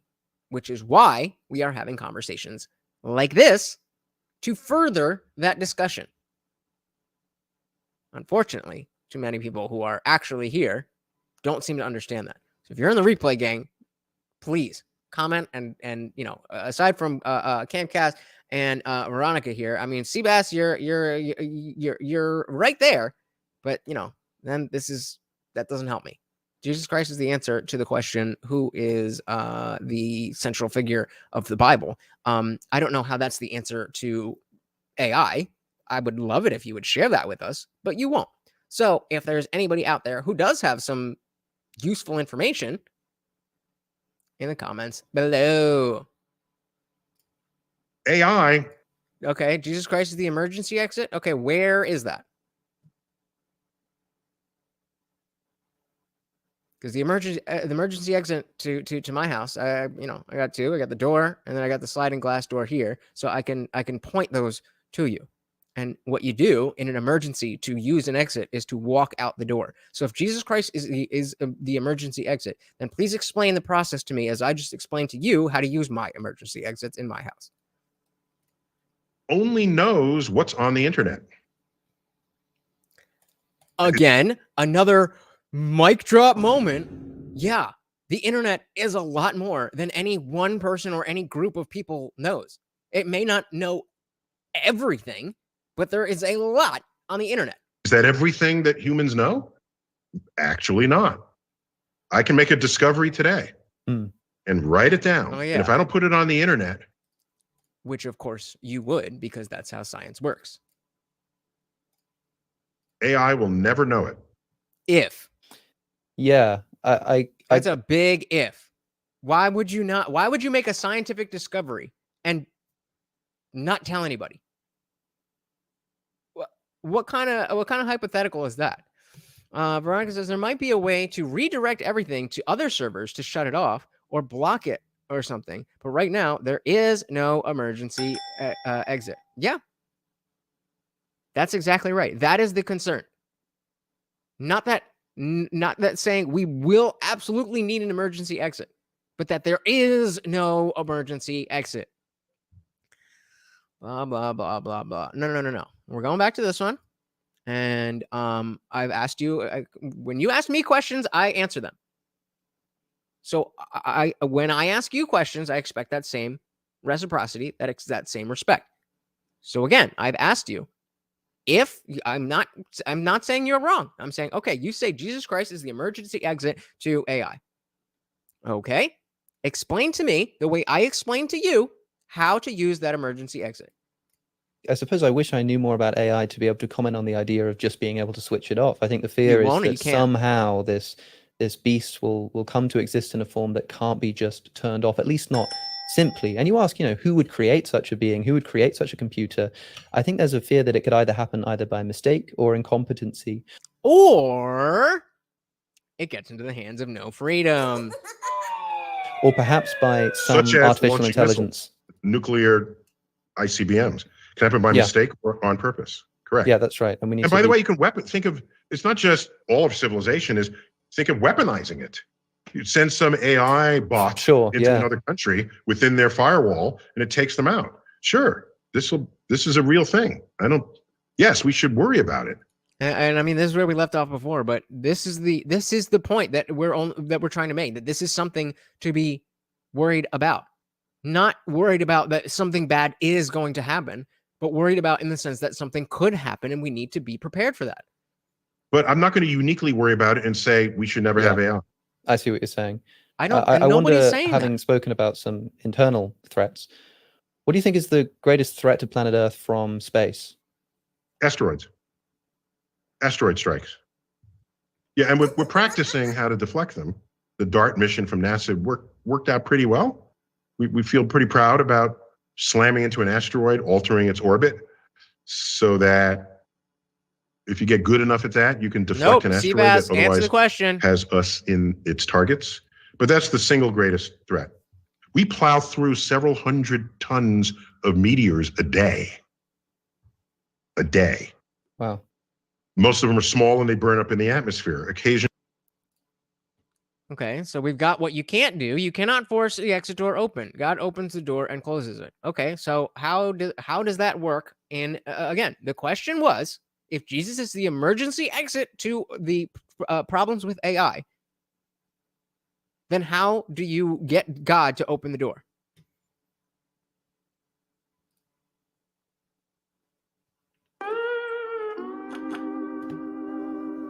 Do you guys think this is convincing argumentation? Like, I already know what you think, dude. I already know what you think. I'm not asking you what you think. I'm asking you why I should take it seriously. And as shooting stars. Occasionally they're big and very dangerous, and they render things extinct. The best preserved crater in the world is in Arizona. It's nearly a mile across. You all still remember miles, right? It's fun to say nearly a mile across. Yeah. You all came up with it, right? So somebody ought to remember what a mile is across the pond. So, a mile across, 62-story building could be buried under the depth of the crater. And that was just 50,000 years ago. And as far as we know, not much went extinct then. But oh my gosh, if you were around at that time, that would have been quite the spectacle. The solar system is a shooting gallery. And it's not just stuff hitting us from way long ago. Anytime they show paintings of dinosaurs, there's like a volcano and there's, stuff. No, the dinosaurs were only like 100 million years ago. Earth has been around for 4.5 billion. So 100 million is like yesterday. There's still plenty of junk that can fall into Earth and kill us. So for me, that's the greatest existential threat. And what I worry about most is that 100 years ago, that wasn't even on the list. So I lose sleep. But what was on the list then? Well, you might die from tuberculosis, Yeah. or whatever. And I wonder what's going to be on the list 100 years from now. And we don't even know. Is it? Seabass, you just want to get close to me. I get it. All right. Fair enough. You're not the only one. Existential threat. But it won't be artificial intelligence. No, sure. How good are we at spotting asteroids? I mean, there's a big discussion about how good we are at deflecting them once we've seen them, but right. How much of a grasp do we have on where they are and when they're threatening us? That the good fact is the bigger the asteroid, the easier it is to detect. That's good. Because the bigger ones will do more damage. So that's a good thing.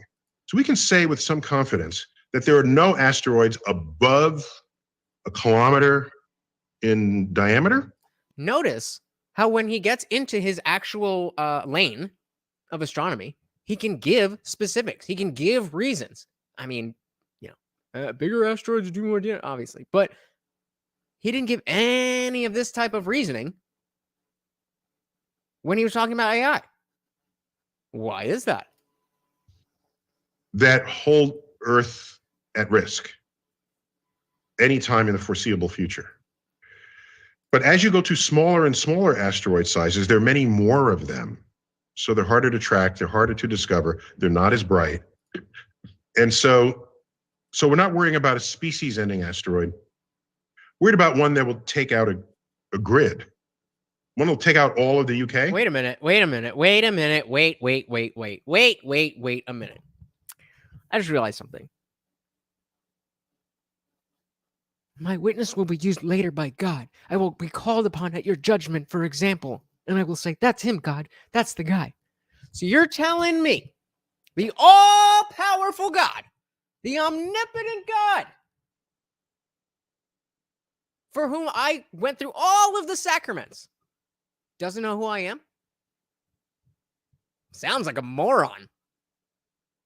I remember you, and you're way less important. Yes, that can happen. But civilization survives it. One that'll take out not so much all of France, all of Liechtenstein, yes.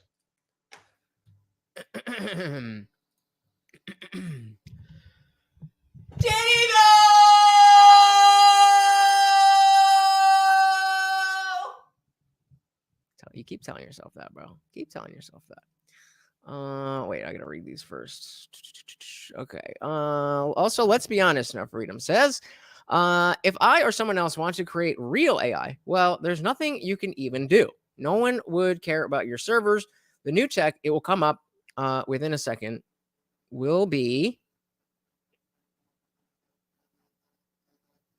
Is there more to that sentence? Or just will be? Let's be real honest here. There's nothing you can even do. How do you know that? Once again, you two are the worst with saying things. You just say things with no any that which is presented without evidence can be dismissed without evidence. Yes, you are very insane. Yes. One that will hit in the ocean and take out a coastal city from a tsunami? Yes. Do you though? Nah, you don't. I know you think you do. But it's cringe. It is cringe, bro.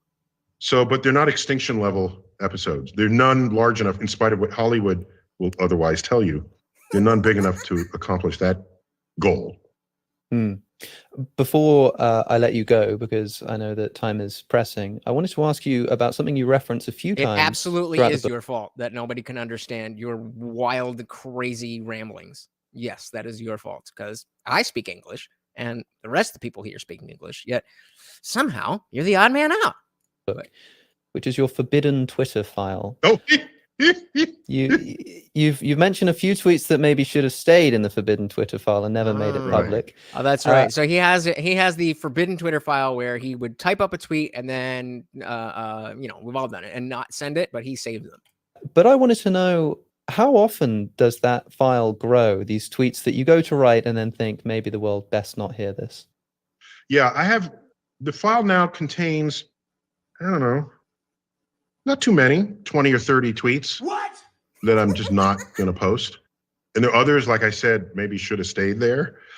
And they're tweets that are disturbingly true on a level that would just create unrest and argument and denial. And as an educator, that's not my goal. People just aren't ready for it. They aren't ready for these Or tweets. maybe never be ready. It's just, and I don't need to start the fight. Hey, there you go. You guys are right in line with Neil deGrasse Tyson. You guys know everything, and everybody else is too dumb to understand everything.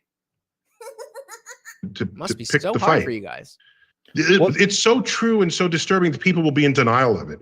And then they'll say, oh, you only think that because blah, blah, blah. And then it becomes because social media is a cesspool.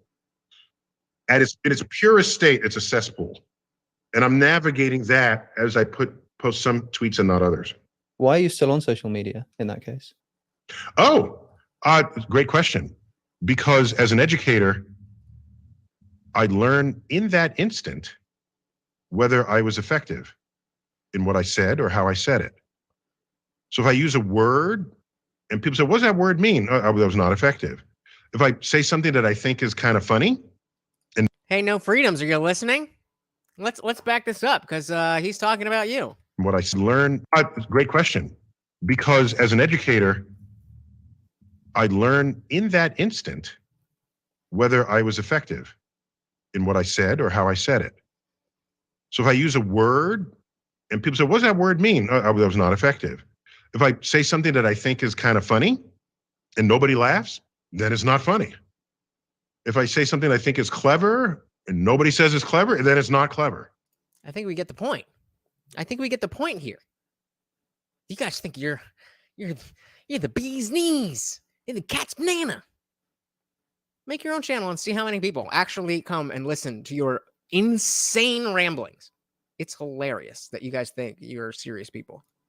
If I say something that's funny and clever and everyone agrees, it goes viral. And then I say, okay, I make a note.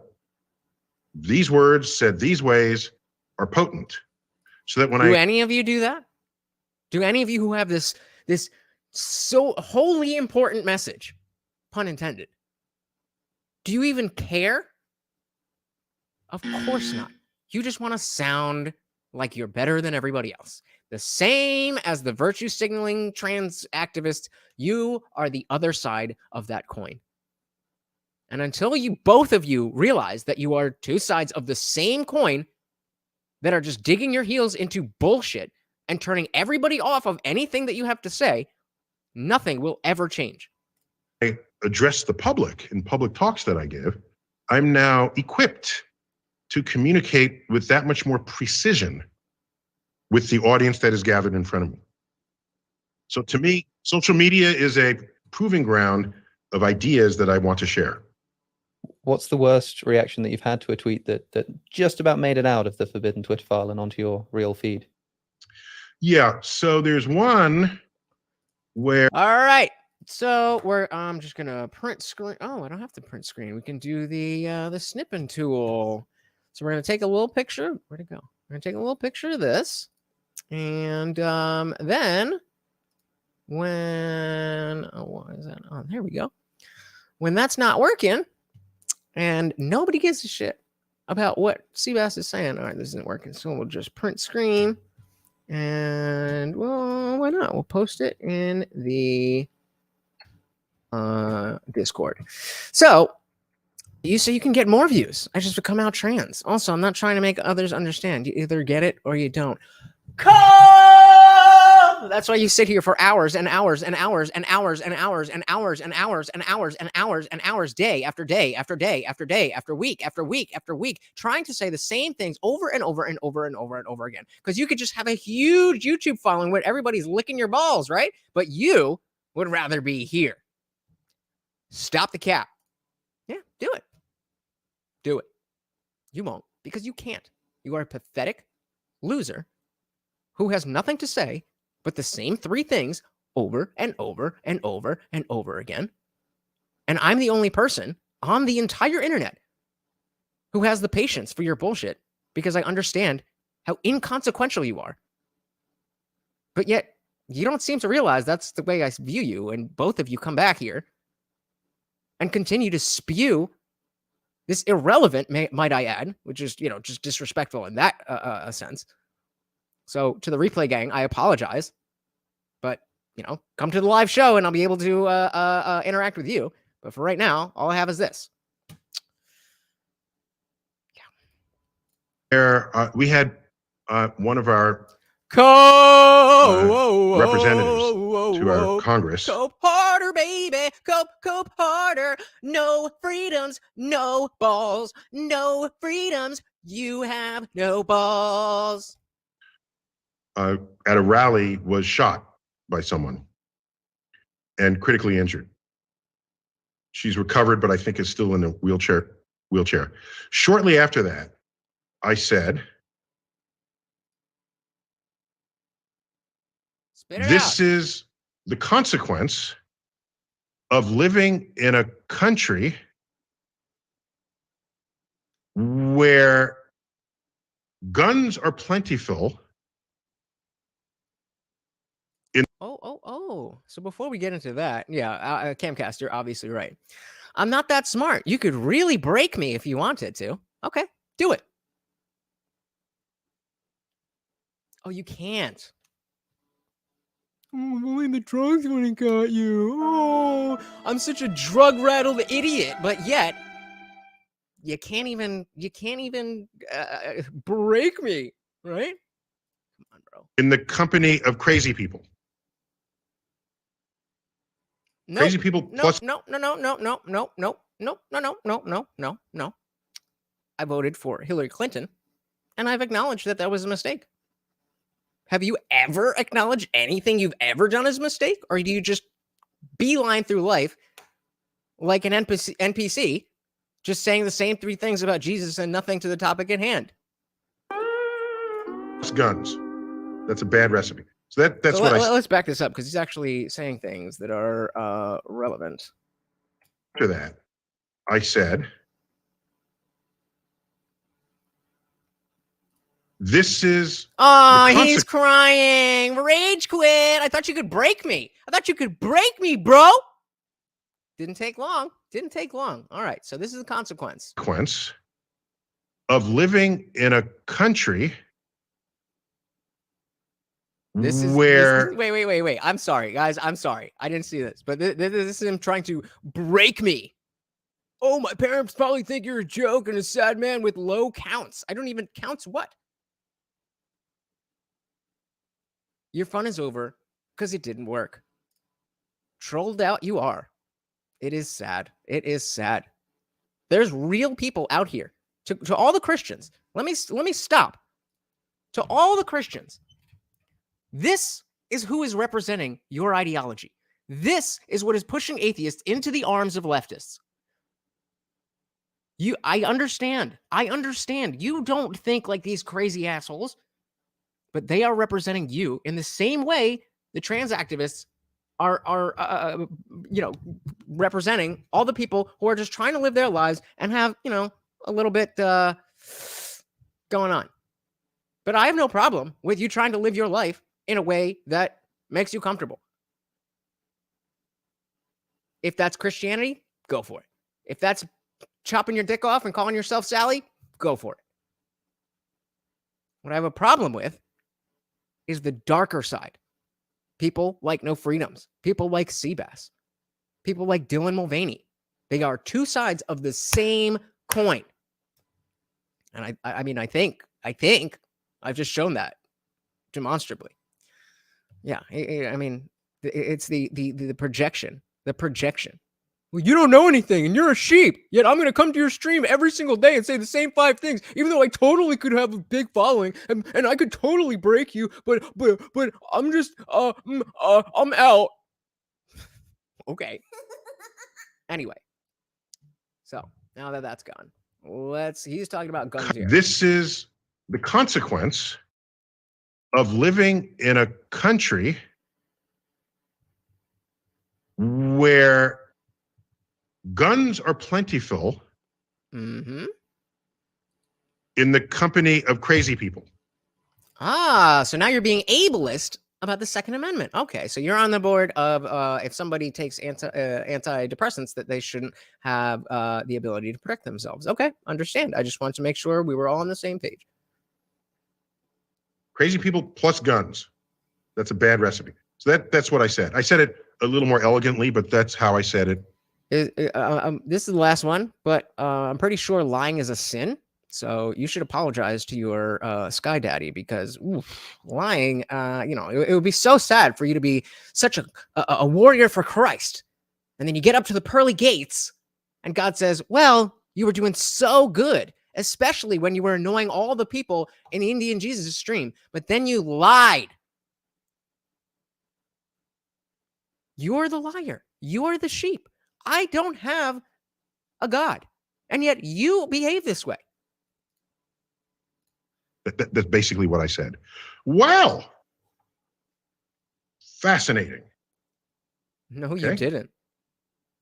There was an entire flux of tweets. All right, pull up the clip then. That said, pull up the clip.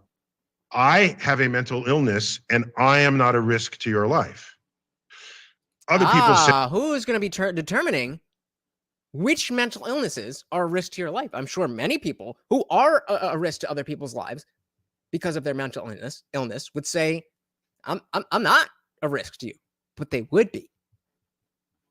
So who are you using to determine that? Where do we draw that line? That said, I have a mental illness and I am not a risk to your life. Other people said mentally ill people are not more likely than non-mentally ill people to commit crimes or to use a gun in this way. And this went on, and someone else said that's so ableist. Pull up the clip then. Pull up the clip. Pull up the clip. Oh, you can't, because that didn't happen. You're a liar. I thought you were a man of God. That's pathetic. That's pathetic. To declare that. So first, it was my first time I ever saw the word ableist. So I had to look it up. I said, okay, that's a new word for me. Okay, think racist or sexist. Now it's ableist. I'm saying crazy people are going to shoot you. So that's being insensitive to crazy people in that tweet. But here's another interesting fact. No one used my word crazy. Everyone who criticized it swapped out the word crazy and put in mentally ill. I thought that was interesting. So what happened there was the word crazy, I kind of saw it happen in real time in front of me. The word crazy was removed from the language. Because it used to mean mentally ill people, and mentally ill people said, no, you're going to call us mentally ill, not crazy. So now crazy can't mean anything else. This is exactly in the line. There you go. The Camcast noticed it. There we go. There we go. Semantic obfuscation. Now, he's not employing it right now, but he's talking. That's exactly what he's talking about. I just dropped a video with a bit from George Carlin doing a comedy bit in 1990, talking about this exact thing. So I don't know where he's going with this, but yeah, good call, Camcast. That is exactly what he is doing. It's mentally ill, not crazy. So now crazy can't mean anything else other than a pejorative reference to a mentally ill person. So all this was a consequence of that tweet for my personal enlightenment and my sensitivities and my awareness. So he's talking about how he used either mentally ill or crazy. Yeah, he used crazy in the tweet, and then a bunch of people, had pushback because of the pejorative that they perceived it to be. And so now he is self-censoring himself from using the word crazy. That is the effect of semantic obfuscation. One of them, at least. Because no matter what, mentally, they changed it to mean crazy. And they would say, well, that's what you said. But when he's saying, I'm not saying crazy, I said mentally ill. They can make it the same for him, but they can make it mean different things for themselves. And so I'm kind of glad I posted it, but I had to bear the brunt of, by the way, the comments were polite. It was before the internet got really nasty, troll-like. They were firm but polite. And so I don't want to misrepresent what actually happened at the time, because it was many, many years ago. So that was a tweet.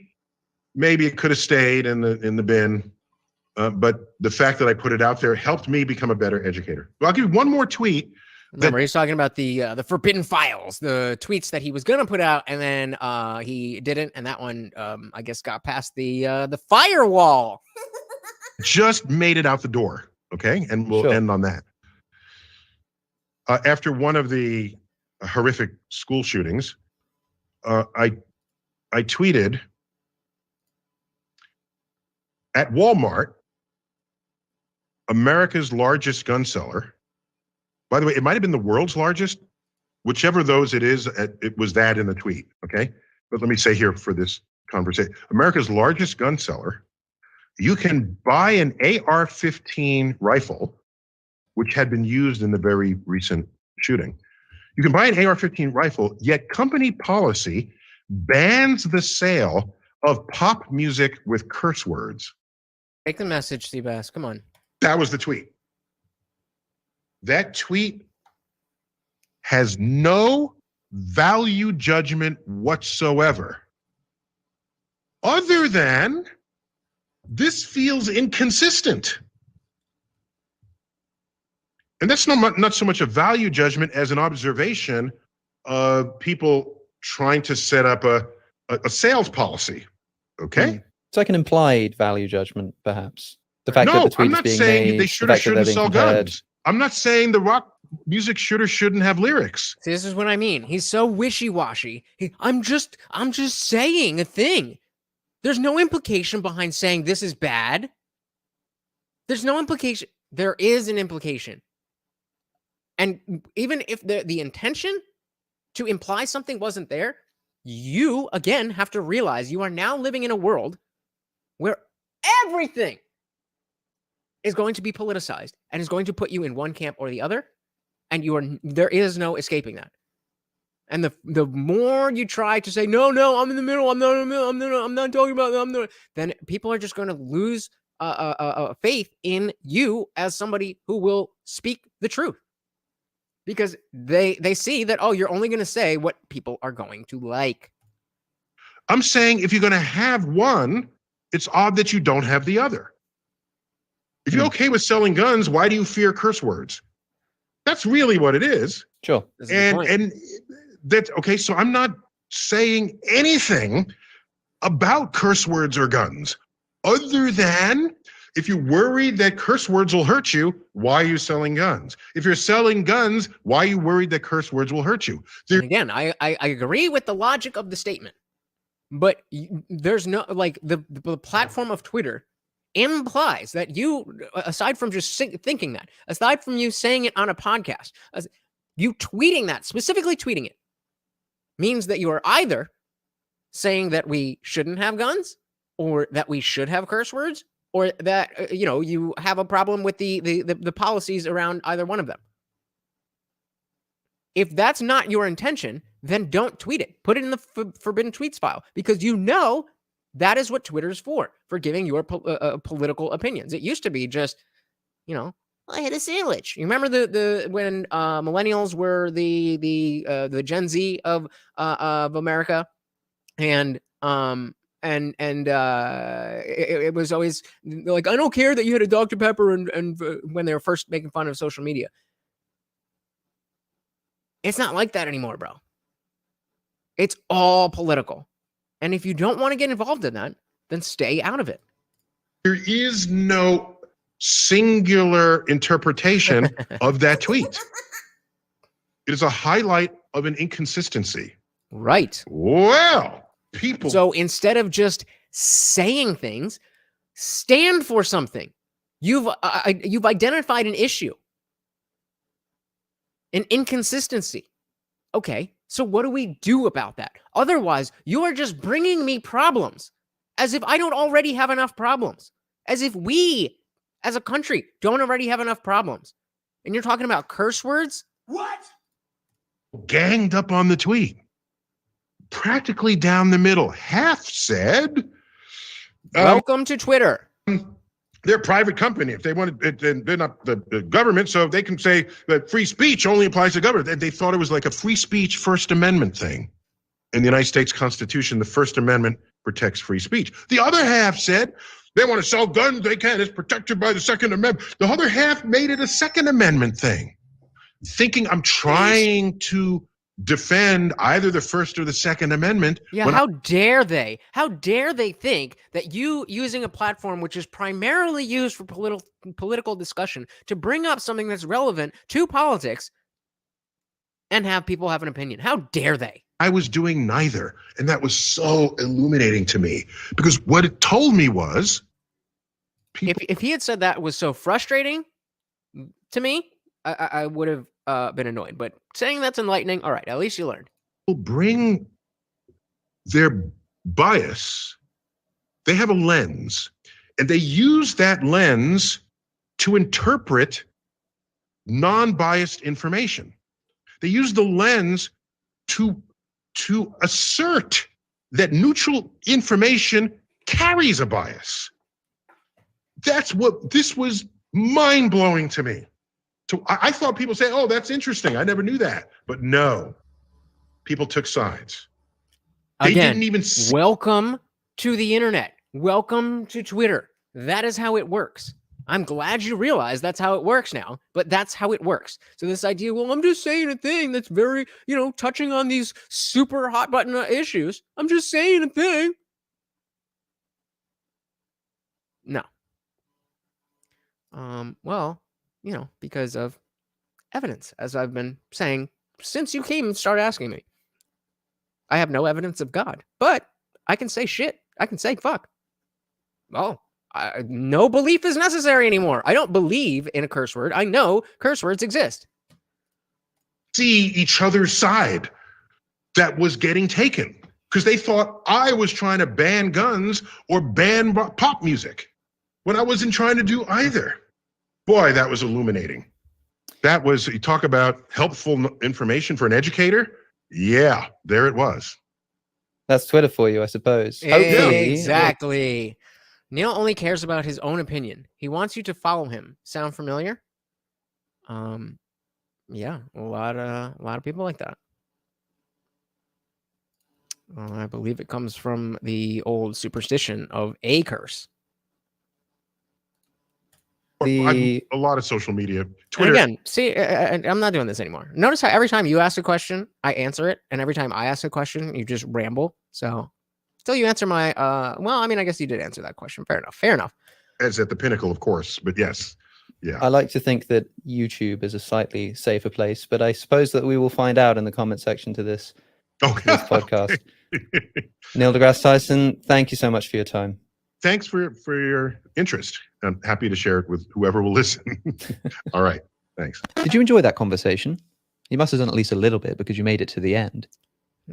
Indeed, we did. Indeed, we did. So, I mean, all I can say is that Neil deGrasse Tyson has no credibility in my mind when it comes to the issue of artificial intelligence. All he is doing is giving us very superficial and nebulous platitudes about any new change. The idea that emerging AI, true artificial consciousness, is just another thing is a silly, silly point to take unless you can provide evidence as to why it will be the same. When everything that we know about it says that it will be completely and entirely different. So it seems like the live viewers were, Camcast was with me the whole time. Veronica definitely seemed to understand what was going on, but I don't know. It seems like I met a lot of undue pushback from people who weren't really understanding what we're doing here. So let me just restate that the point of this was not to say, oh, AI is a problem, or oh, AI is not a problem. Is to bring up the concept that AI may be a problem. And going forward, we need to monitor this and be aware of this stuff so that if there is something that comes up that is an issue to humanity, that number one, we have people who know, what to do, people to plan so that in the case that we have to do that or do anything, we know what to do. And two, so that if there is something like that, then see again, they don't get it. They don't get it. Please come hang out with me live, guys. They don't get it. They don't get it. They don't get it. It is so frustrating. Oh my God.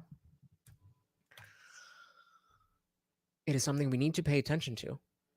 Because if there is that plan, there are those people, but nobody understands the depth of what is involved in AI, we're screwed. Think about how people don't really understand blockchain technology and how much better off society would be. It's not a one-to-one analogy, but think how much better off society would be if we weren't strictly dependent on US dollars. Most people are. Hey, we got Lil Toes in the building, a last-minute edition. Welcome, welcome, welcome. We just finished out talking about AI, and while Neil deGrasse Tyson is dumb for thinking that there is no reason to worry. Welcome, brother. Good to see you. But what was the analogy I was just using?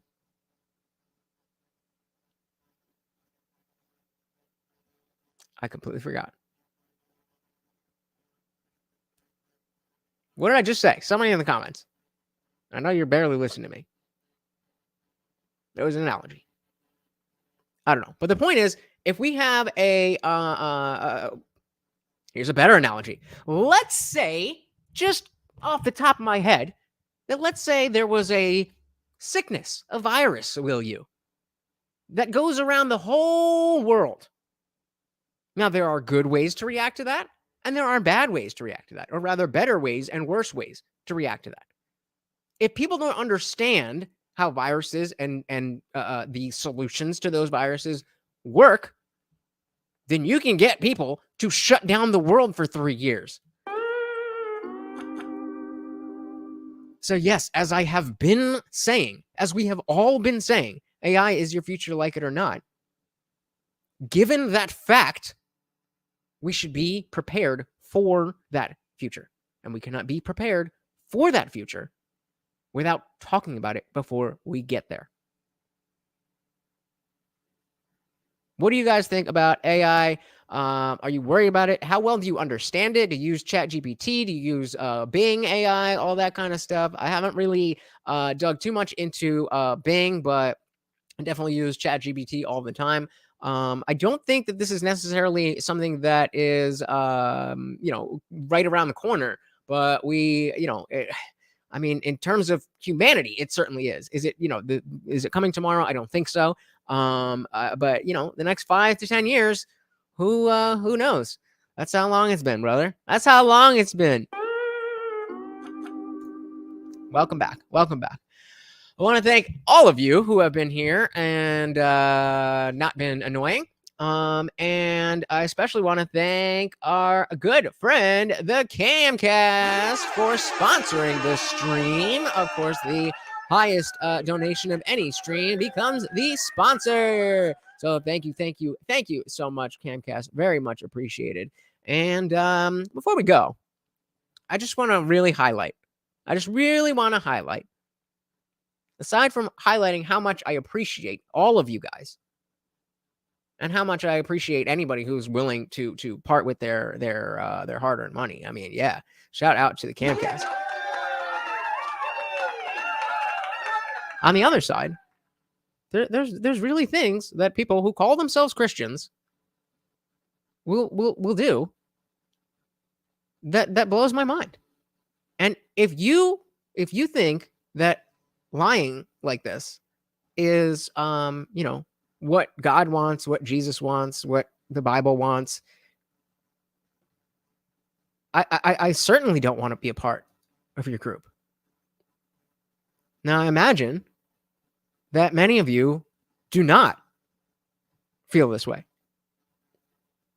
But as long as people like this are out here talking like this,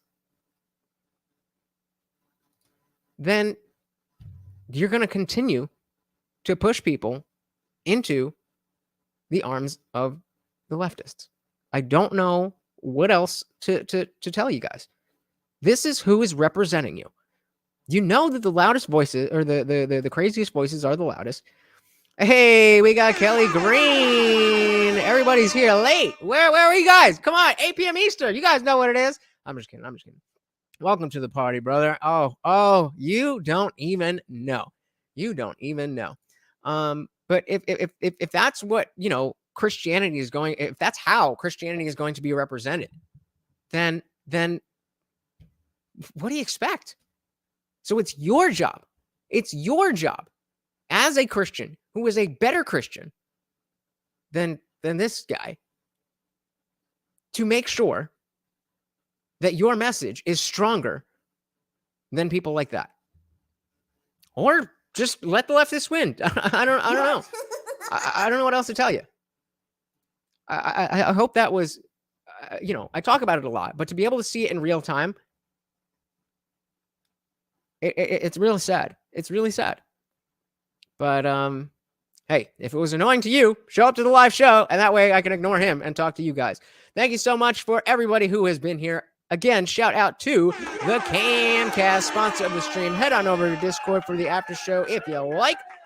Until then, this has been Morty, and I have been your host, Lutch, aka the Indian Jesus, here to resurrect the second coming of common sense. Until next time, guys, we are out of here. Peace.